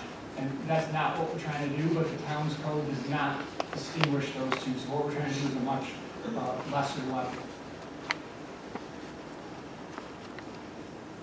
The challenge that I have, John, is this was constructed a little over a year and a half ago. We got 1 year of financial data. We got a gentleman that probably should have evaluated his business plan when he started construction, knowing this is $100,000 higher. It just feels like the burden's coming back on us. Well, I talked with the applicant by phone. I think the self-created hardship is a very difficult one. That is the nature of zoning.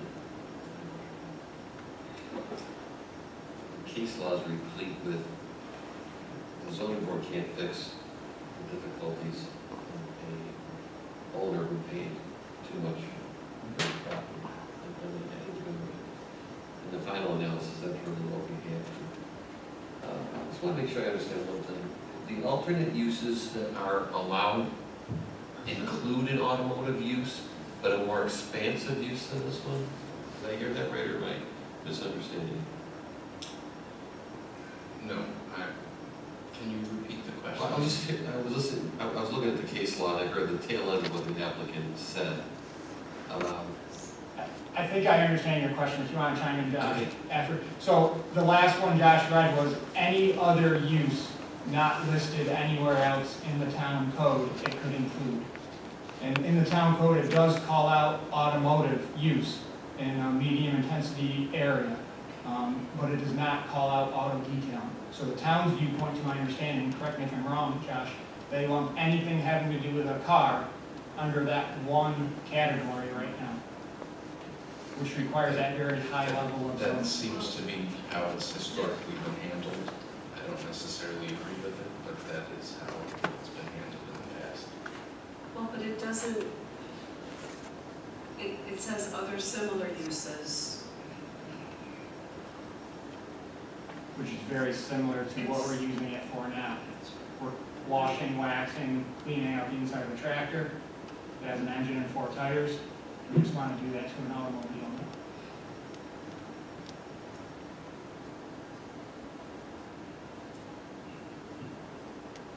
How much are you getting for a lease on the space again? There's 2 areas that we have a proposed tenant who's going to use both of those spaces. The total square footage is just over 2,000 square feet. For how much? Oh, sorry, $2,000 total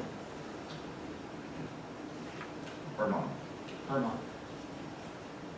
And that payment allows us to basically not even and our yearly budget. And we're looking for this as a short term.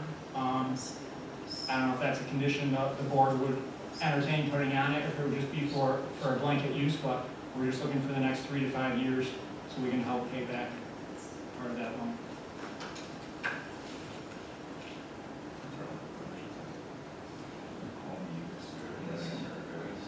Well, that's the issue. There are other ways to look at this other than the use variance, because to that point, I don't think a special issue is permitted in It is. Is it? Based on determination of the planning board? The building currently has a special use permit because it's over the 500 square feet. Over the 5,000. Special use permit, That was through the town board, right? this is required, but what uses are required in a special use permit? Outdoor sports facilities, indoor sports facilities, combination of permitted uses into larger buildings.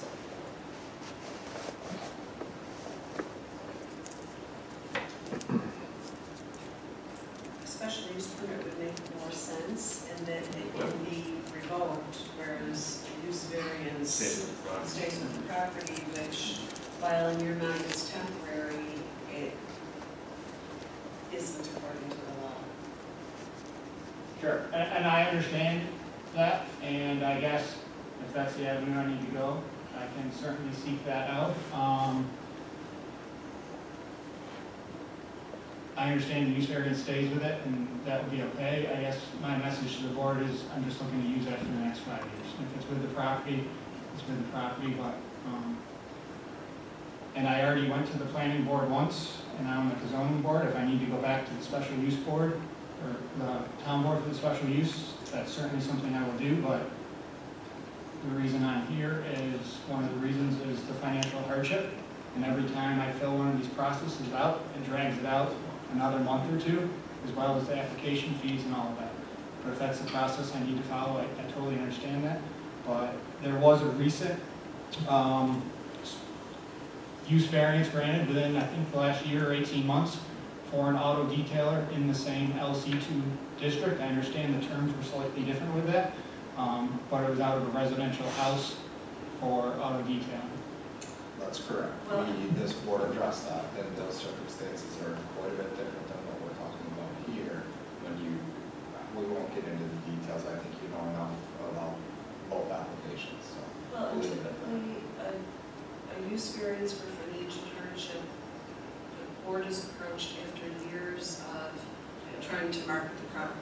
That property side. And that property sat for sale for a lot of years. I don't think any of these variances we've granted for financial hardship have been less than 5 or more years of trying to sell it for an appropriate use.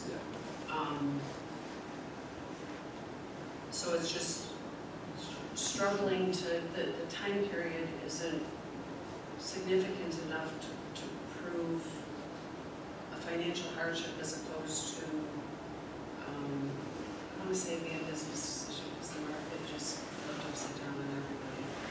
But it's just, there's just not enough there.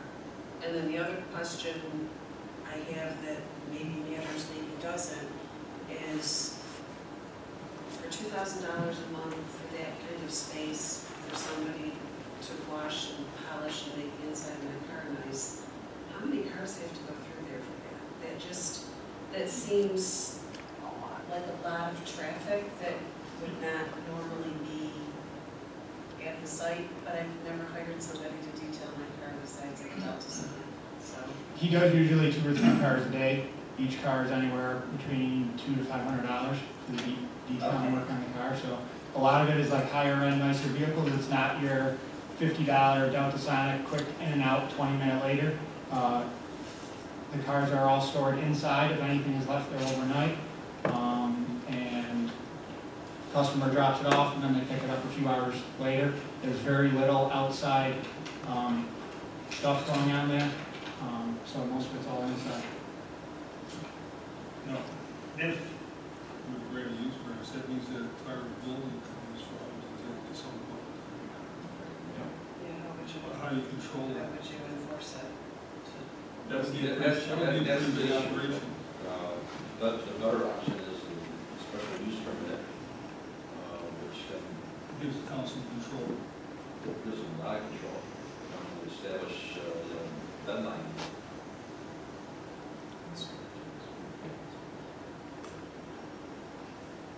We run that one to ground. What's the next step on? Look, what are 2 options? One, this can be tabled for such time as it takes to go before the planning board and restore it at that time, although I think it's going to be dead on arrival here. But Yeah, the Planning and town board. right. who's issuing? Special use permit would be town board. Well, this board also has the, Well, we have the special permit that is Right. typically for a major home occupation or other things that fall under that. there are, let me pull up that section of the code.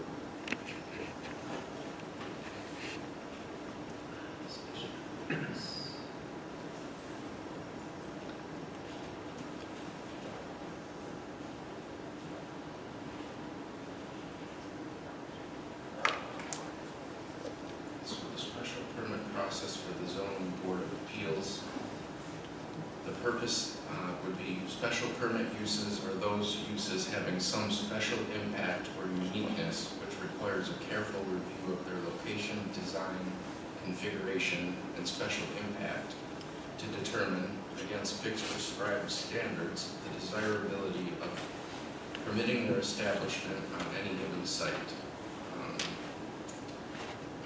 So they are uses which may or may not be appropriate in a particular location depending on the weighing in each case of the need and benefit against the local impact and effect.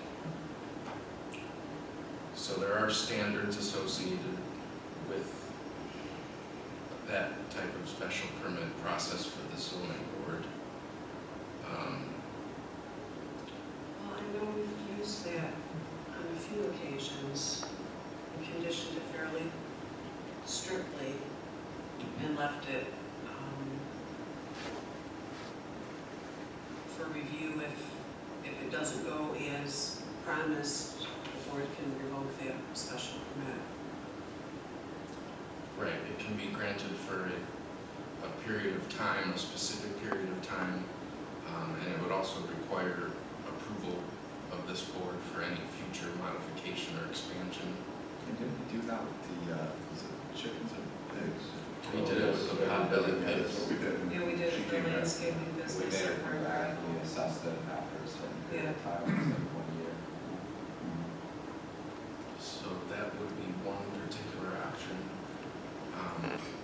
I'm struggling to make the connection of sending it to the town board for, because again, the provision in that said a combination of permitted uses in that district. Right. So I don't think that's necessarily the best fit to go that route.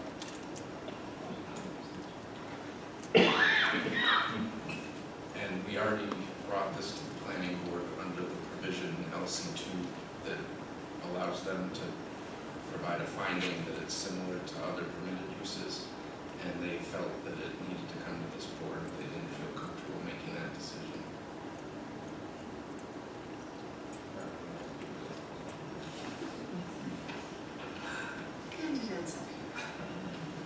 All right, Josh, you're of the opinion that this board has the authority to issue, I'm sorry, is there a difference between special use permit and what was the other one? Special permit? Yeah, there's provisions in the code that allow the town board to issue a special permit under certain circumstances, and then this board under others. And the planning board can also issue special permits as well. That didn't apply to this. What section are you in, Josh? 350-103. So Josh, what you're saying is the zoning board could issue not a use variance, but a special permit with more contingencies tied to it under stricter control for a specific amount of time? Correct. And that can be done tonight? No. It would have to be re-advertised. I think what you're hearing this board say is that I don't, this is my opinion, I don't think this is gonna fly with the use variance. I don't think we have enough data. It's only been a year and 6 months. It was a business decision. That's putting a lot of decision-making on this board that I don't think this board really wants to make in terms of how you constructed a building and now you need to get reprieve from the allowed uses, right? So if we can have another mechanism such as this permitting process, then we need to investigate it. So, Josh, the planning board wouldn't consider a special use permit for this property? Well, it wasn't brought to them under that specific provision of the code. It was, our law department suggested that it go under the provision of LC2 and the other permitted uses as found appropriate by the planning board. So that's how we initially brought it to them. I could pull up that section of code and quickly see if that's more appropriate.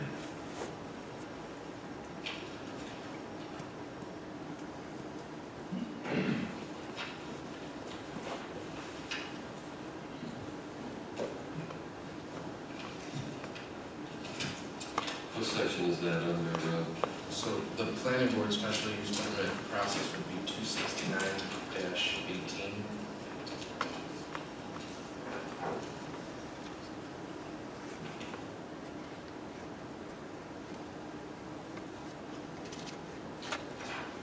And that also involves, I guess, a referral from the town board, so.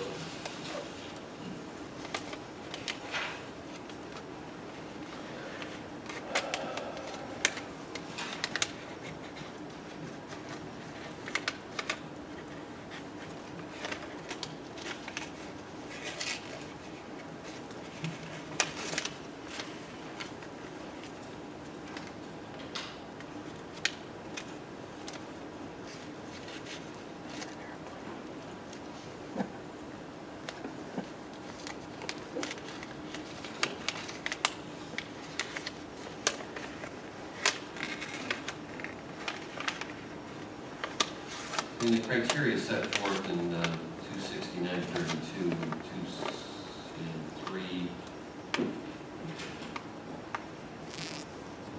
350-103 are not altogether that much different.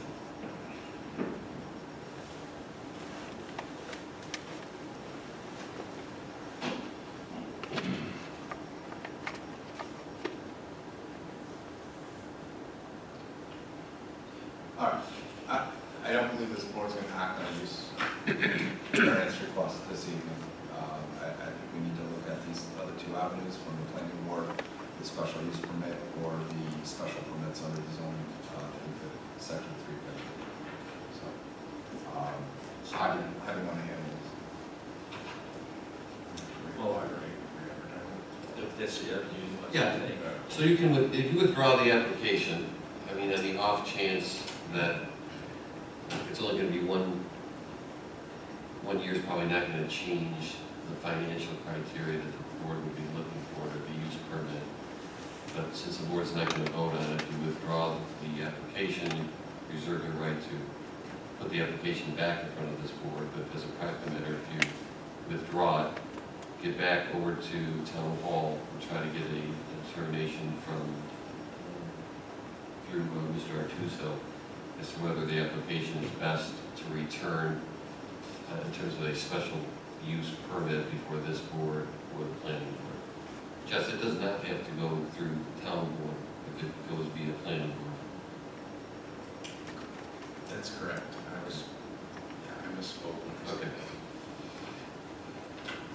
Okay.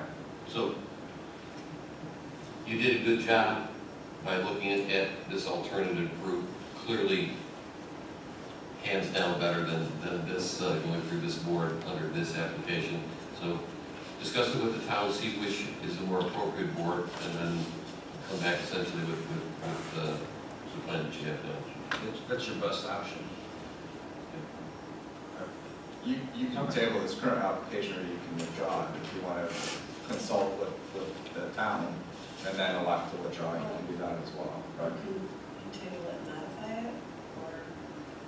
Don't have to re-advertise. Well, I know it has to be re-advertised, but I don't know administratively, is that a thing?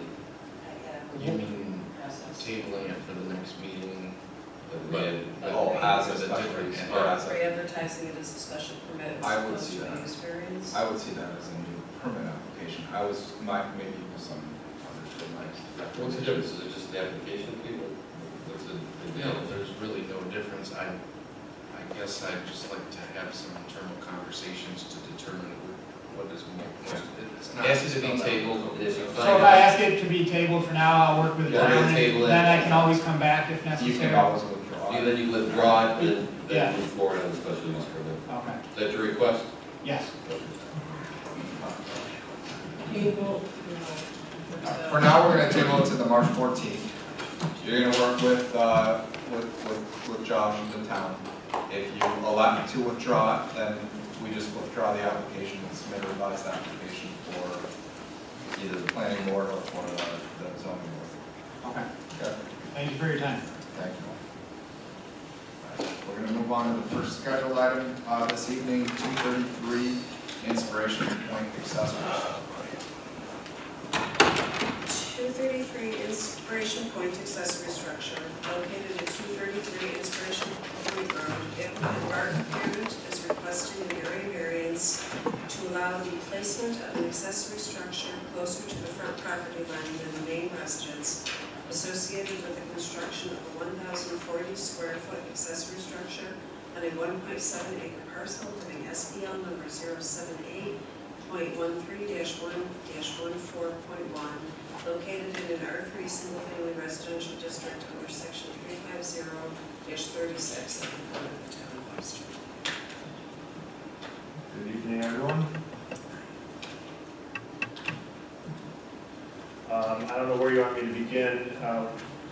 Everything's there in front of you, but we are looking for it's Inspiration Point, and there's nothing behind the house except a hill. So the only place we can put a structure is in the front of the house. We have about a 400-foot driveway. It's can't be seen from the road 5 months out of the Just year. back up though, just state your name and your address though, just Oh. for the record, so we know. Marty Parent, 233 Inspiration Point. No, we just have to have that. Sorry, yep, I don't do this every day. Yeah, it feels like. You guys don't get paid enough either, but when I was, you guys don't get paid nearly enough. Anyway, I don't know, yeah, we need just cold storage, for a boat, an old pickup truck, my lawnmower. We have a 1972 oddball design of a home, where the roof lines is, and the way the entrances, our garage now come way out from the house, so we use it for our entrance instead of our entrance that goes along the side of the house. And it's just not practical to put much in there. And this would be a plus if we could get, if I could, and plus, if you look, we're matching the home, our roof line, it's got these weird roof lines, and we're matching this garage with the home, siding, everything the same, because we want it to look really good. It's very important to us. We have a very nice home, and we want it to continue to look very nice. There's only one neighbor that could see the home, and again, that's only this time of year, but he's probably a couple hundred feet away, and it doesn't block any view. He has no view of the water, so I don't think that would be an issue. I did reach out to him, but I think anybody that's looked down there knows Inspiration Point. And there is also an existing a garage 2 doors down from us that's across the driveway that's not attached structure. So we're not the only ones. Yeah, we had to say information. Yeah. Because there was a big heavy rain house.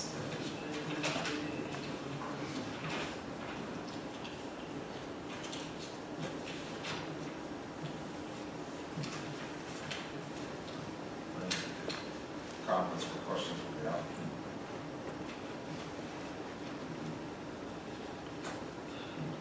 The property is certainly unique.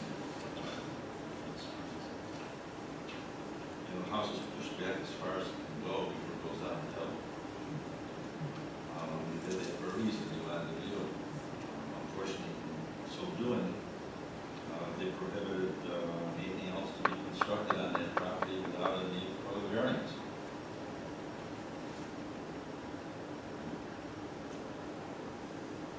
Just like our friends on Lake Road.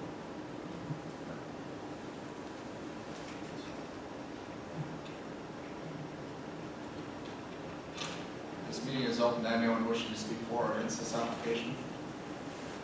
Okay. Yep.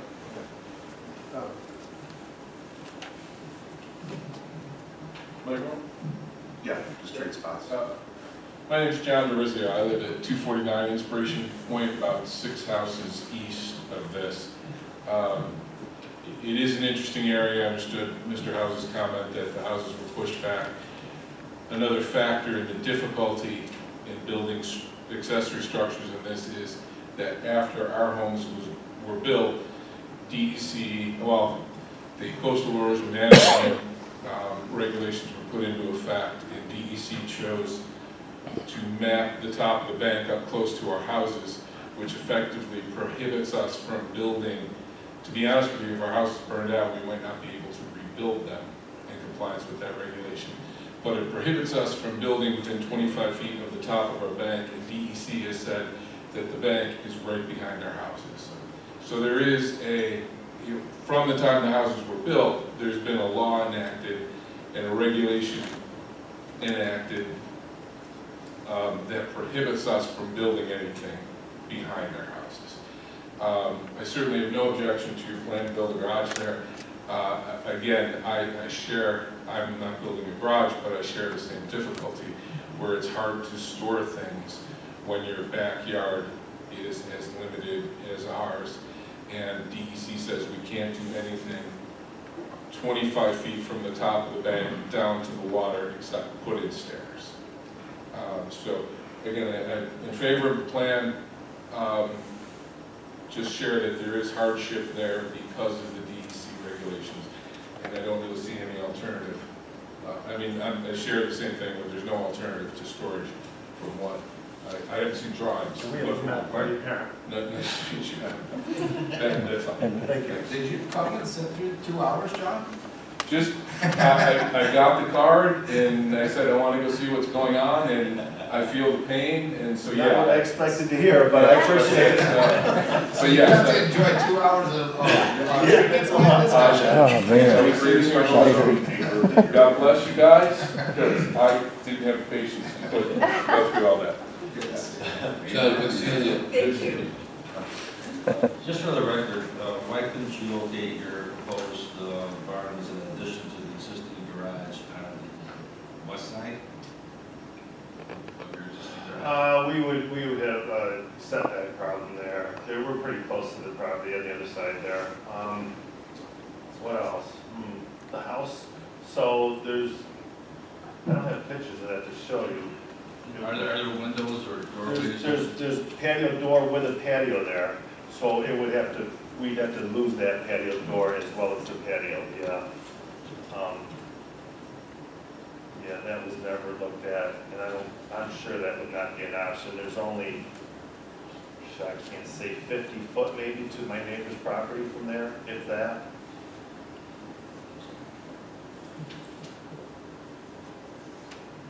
And and the septic systems there, the whole leach fields there also. Thank you, that's what I was looking for. Thank you. Okay, pursuant to NYCR section 617 of the environmental code, I'll make a motion for type 2 secret. Second. All in favor? Aye. Aye. Anyone care to run through the standard items?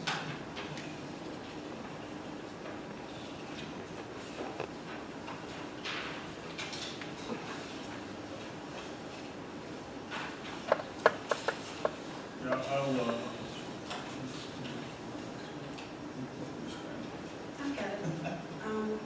The request is not out of character with the neighborhood. There is a property 2 doors down that was given a similar variance for a similar reason.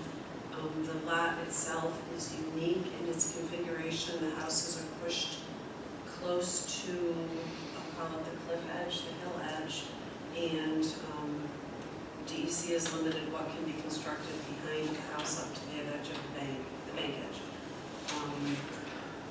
It's similar in that respect also to the houses along Lake Road where you really don't want to put anything that impacts your view behind the house. A detriment will not be created to nearby properties. Where this is located, it is in a heavily shielded area from trees and shrubbery, and it's probably a good 200 feet from the only house that might be able to see it, and only partially during the year when the leaves are not, the trees are not fully leafed out. It is not achievable by any other method, as the board had requested.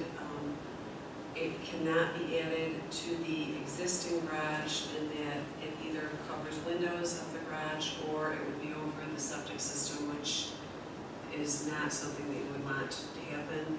The request is not substantial. It's less than 1,200 square feet, less than 1,100 square feet as far as size, which is not an excessive size for an accessory structure.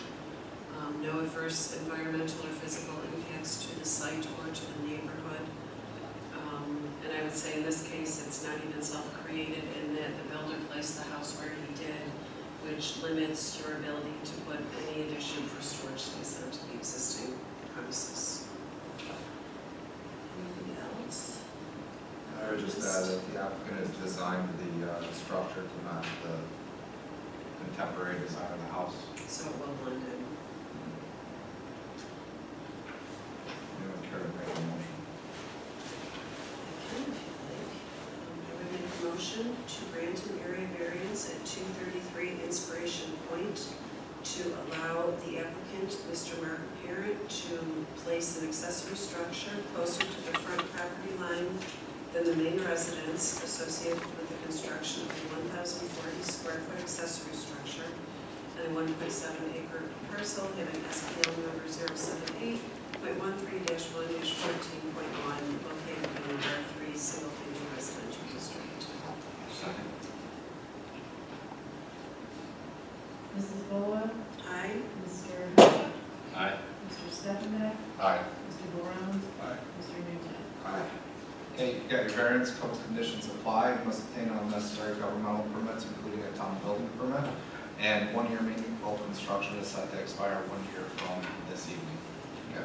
Thank you very much, everyone. Thank you. Appreciate it.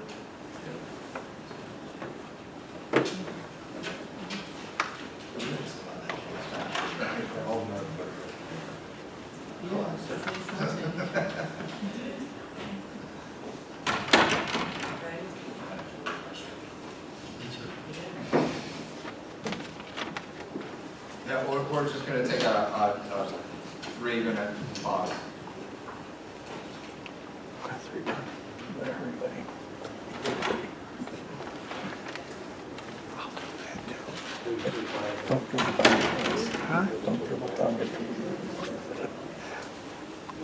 I need longer than 3 minutes.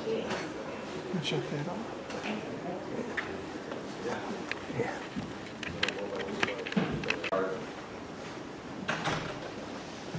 Thank you. 1437 Briarfield Way front porch extension, located at 1437 Briarfield Way. Applicant Richard Vanderhorst is requesting an area variance to allow a 47-foot front setback where 50 feet is required, associated with the extension of an existing covered porch on a .55 acre parcel, having SBL number 050.04-4-30, located in an R3 single-family residential district under section 350-12 of the Code of Webster. Good evening. How you doing? Just state your name, address, describe your project. Rich Vanderhorst, 1437 Briarfield Way. We currently have a small porch, more of a stoop with a covering over it. We have a southern-facing house, so as we're getting older, it's getting a lot hotter in the back of the house to sit outside. So we're looking to find another covered porch that we could utilize.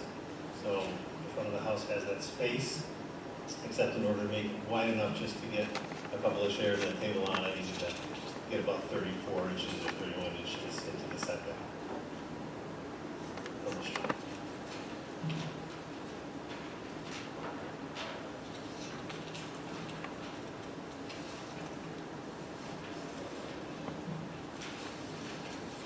Everything else about the project will be built to match the house. It'll look as nice as any other porch in the neighborhood. So you're looking to vary 3 feet from the code. Yeah.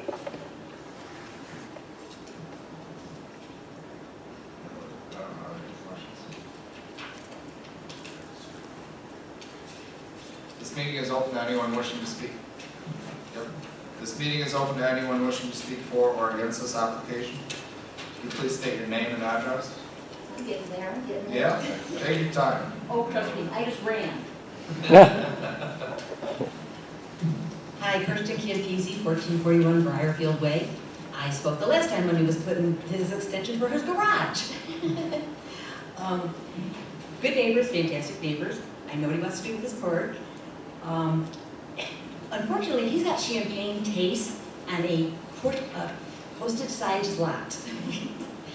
He's already expanded his house humongously, and I know his porch will look nice when he puts a bigger porch on there. But I'm kind of like wondering, putting a bigger porch on your house, does that increase the value of your home? That's my question. I don't think any of us are real estate experts, but usually like when you do windows and roofs, it's all aesthetic, so you're usually not looking at like a major cost improvement to the home. It's more of an aesthetic appeal. But like I said, I'm not speaking as a real estate expert. Well, that's my question though, because, I mean, it's not living space. It's just kind of like a curb appeal thing. I know adding half of a house onto the house you already had and a bigger room in the back of the house, I understand that.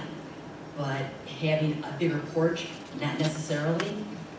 I know they entertain a lot in the summer, and they entertain in the backyard where the pool is, and they have awning thingies and stuff like that. I know they don't sit on the front porch because it's not big enough. I don't know if they will, if they have a bigger porch, but they do entertain a lot. They're usually out in the backyard. But they are good neighbors. They have very nice property. But I'm just kind of wondering if this porch is really necessary to increase the size of it and get a variance put on it. That's my concern. But other than that, they're fantastic neighbors, so that's my only concern. So are you for it or are you against it? I'm iffy. Well, we can't be iffy tonight. It's Valentine's Day, my wife's mad at me. We need to be direct to the point, right? Okay, I'm against The it. longer this meeting lasts, the iffier it gets, right? You know, I'm in the doghouse about 2.5 hours, so. Wait a minute, that lasts. Well, I don't mind them putting a porch across the front of the house, but I don't think they need to make it wider. Yours. I mean, if they want to extend the length of it, it's fine, but they don't. Yeah, I mean, so do you know what he's proposing? He's Yeah. proposing He for wants a it to be 3 foot, yeah, like I have. 3-foot variance, right? Right. Is that gonna impact you, your line of sight or anything, or? No, it's not gonna impact my line of sight. Okay, The porch, the garage that he was putting right next to my bushes and stuff was kind of like, I had to give into that. yeah, I think, So, yeah. yeah, I was just wondering though, if it really is helping with the value of the house at all, but apparently it's not. I would assume that Yeah. it probably does benefit A little bit. the value of the house. It's nice sitting on the porch. I think that's the last, art, I don't know if it's art is the right word, but it's, Well, and it's kind of a weather dependent thing. yeah. I have a porch and a patio. I cannot sit on my patio in the morning because the sun is there. I can't sit on my porch in the afternoon because the sun cooks me. So we get such a short outdoor season. I like to have coffee outside. And I know we've seen a lot of porch additions. With the pandemic, people seem to spend a lot more time on the porches than they ever did before. And the porch right now isn't, there's not enough to put a chair there. It's just enough to open the door and step off of it, so. So now we're gonna have one neighbor with a tiny porch, you get a big porch. Brzezinski's. Brzezinski's. Okay. Okay, All well, right, thank you. okay, thank you. Anyone else care to speak for or against this application? Seeing none, we'll return the discussion back to the board pursuant to NYCR section 617 of the environmental code. I'll make a motion for type 2 secret. All in favor? Aye. Okay. Yeah, I guess, to me, I think you guys can hit the nail on the head. I think we're seeing a resurgence of porches, and you can probably attest as a builder that people are starting to move back to front and side porches on their property with some kind of roof and protective structure around it. I think from an aesthetics point of view, it'll certainly, it'll look nice. I don't think it's, that there's no detriment to the character of the neighborhood by any means. You're not gonna put the porch somewhere else, it's gonna go over where the existing porch is, the door is. I think it's pretty insignificant, 3 feet, 50 foot's required, 47-foot setback. It's very minimal. And it's only a 6-foot wide porch. It's not, Which is minimal. it's not There's width. excessive. You put a chair in there. That's it. I think an improvement like this actually enhances the neighborhood. Curb appeal is important. I agree. Neighborhood of beautiful homes increases everybody's value, it's their advantage. He had a variance last year for the garage. I was pretty impressed, it was a big deal about saving the trees, he put a retaining wall, saved the trees, he did a good job. Yeah. I anticipate he'll do a good job with this too. There's no negatives. Okay. Care to make a motion? I'll make a motion. I'll make a motion to grant an area variance, 1437 Briarfield Way from porch extension located at 1437 Briarfield Way. Applicant Richard Vanderhorst is requesting an area variance to allow 47-foot front setback where 50 feet is required, associated with the extension of existing covered front porch on a 0.55 acre parcel having SBL 050.04-4-30, located in an R3 single-family residential district under section 350-12 of the Code of the Town of Webster. Second.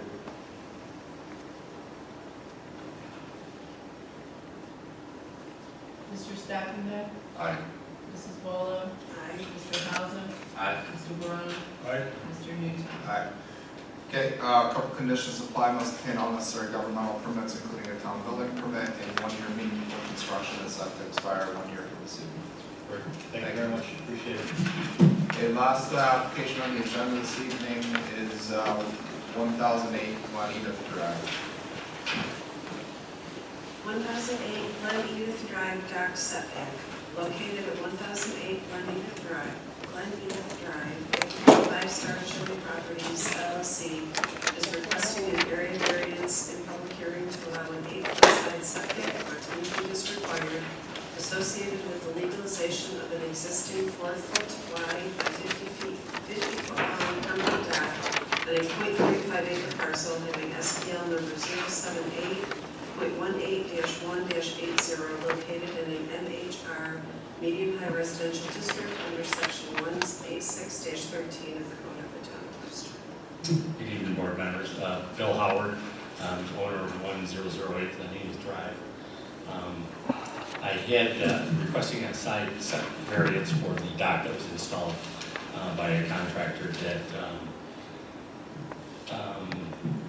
was supposed to come here and get the variance after to correct the problem that happened, but he's kind of bailed out on it, and things have happened, so I'm in front of you to try to rectify the situation.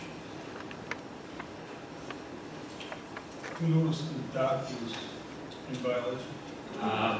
I held $5,000 back in the $28,000 job because my two neighbors had problems closing out their permits on this dock, on their docks. So I had my surveyor go back to check it and found out that it was supposed to be 13 feet off the side, and it ended up being 8.2, I believe. What are the plans for the property? That's a good point.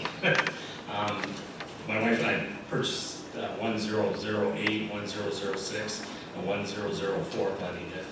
There was a rundown cottage on 1008 when we began. I came into the town and got a permit to remodel that from Rod when he was the building department building inspector. I applied for shoreline permits. So we were trying to develop this property, and the neighbors 3 doors down locked us out of the site. So we're in court. I had to get a court order to open the gates because they barricaded, chained it. We've just been through a lot with this property. And I know Josh is aware of all this. We've had town meetings trying to rectify this, and we're in litigation with the three neighbors now. So what are my intentions now? It's a good question. I just didn't realize the hornet's nest I was getting into when we bought this property. But it's been an eye-opening experience. We've been trying to get through it. So now to rectify, I had DEC involved in this to see, because the guy, the tide side, the contractor who installed SOTUS, they've been after him, and they thought they could fine him, and they weren't able. I had a police report stating because he cut the dock. It's just been, he just bailed on everything, so I'm in front of you to try to rectify the situation. He's not going to do it, and I can't get the other permits that I've applied for until I get the side setback done and some of the other issues that are going on at the site. What other permits? I have a shoreline permit that DEC has already approved, but I believe I have to come back and get that approved by the town too, Josh, right? For the flood wall? No, for the shoreline permit to do riprap on the 3 properties. Right. DEC has already issued me the permits, but I can't get, I have to rectify this situation, right, before I can get the other permits that were in place. And then the cottage was about to do the remodel, and it was so dry rotted, it just fell apart. And because we were locked out of the property for almost a year, until I got the court order for them to open up the gate so we could get back down there.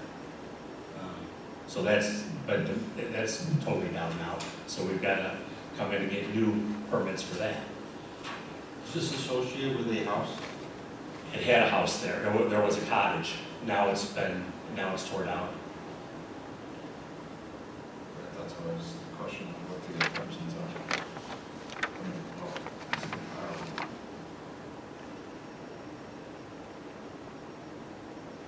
Was the dock built when the house was on the property, or was the Yes. dock built?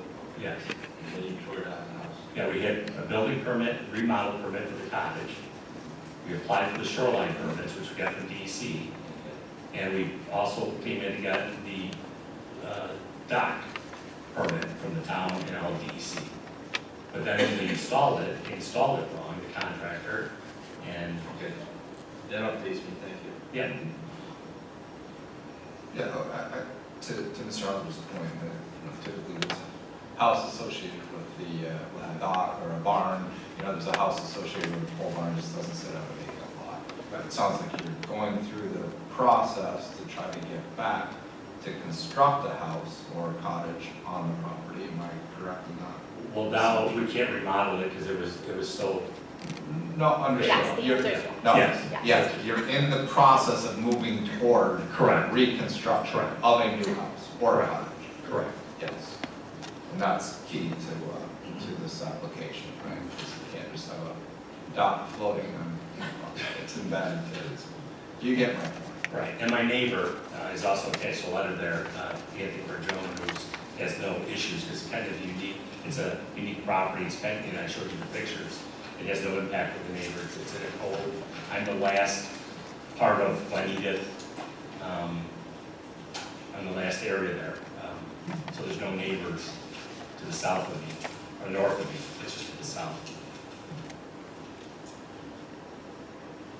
And the neighbor adjacent directly to the south already has a permanent dock installed on the southern portion of their property, so we don't anticipate any future conflicts with that property.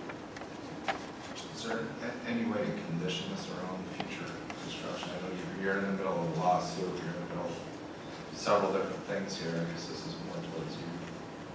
Well, the DEC is ultimately going to have primary jurisdiction due to the proximity to the bay and being adjacent to the wetlands. So whether or not something can go back in that location, exactly what was there, that would be up to the DEC. And we've had meetings with them.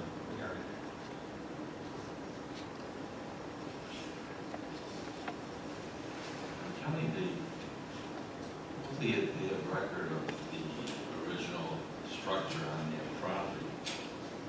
Show me they would permit you to build something over the existing footprint.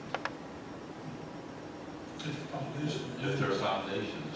Well, DEC said they would work with us on that. Okay. He just has to get this piece cleaned up. Correct, it will, I mean, I can't even get the shoreline permit, I can't get back in front of them until I get this, they want this done first. Okay. We got it. Any concerns from the house perspective? In regard to the dock, no. He did go through the appropriate processes. He did get planning board approval. There was a structure on the site at the time they issued the permits. It's just been an unfortunate chain of events. And there's a movie. I'll wait for the DVD. From the video store. All right.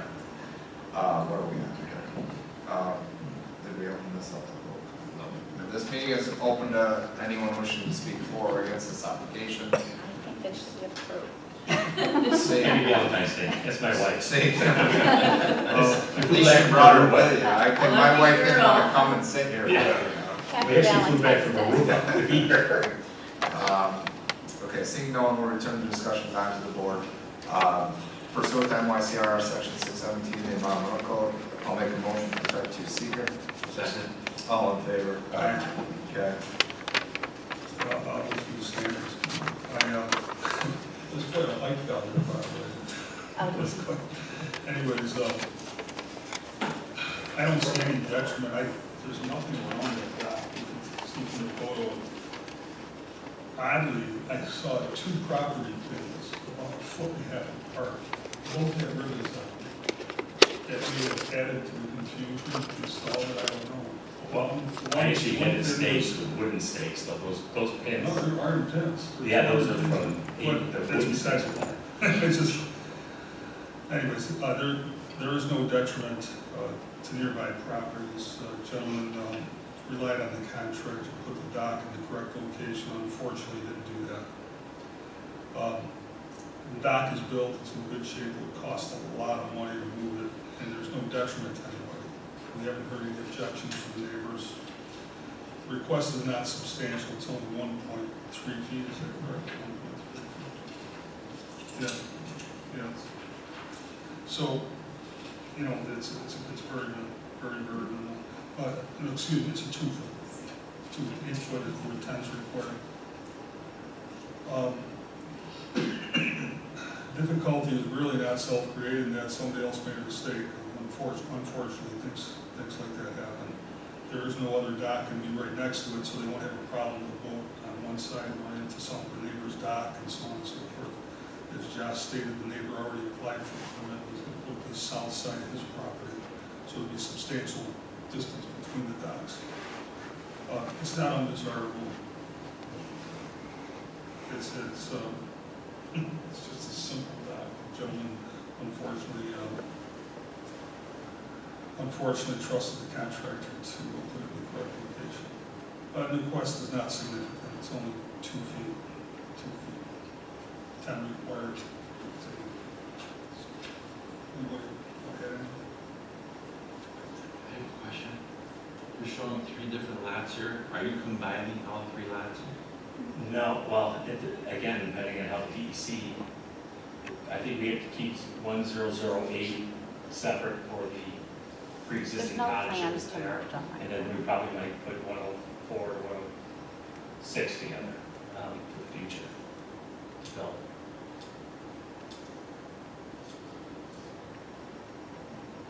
What do you think? If they combine the lots, the lot line goes away? Oh, no, not to where that existing dock is located. and that would always stay, 1008 would stay the same. I'm trying to think of how many other docks are gonna be at that location, the other 2 lots there. No.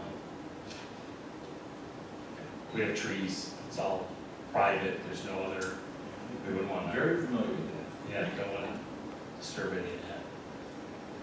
That's the beauty of it. Where are we at? I interrupted. No, I don't remember where we left off. He finished with the findings, he has the question. All right. Nobody's made a motion. I'll make a motion to grant an area variance for 1008 Gleneda Drive for the dock setback.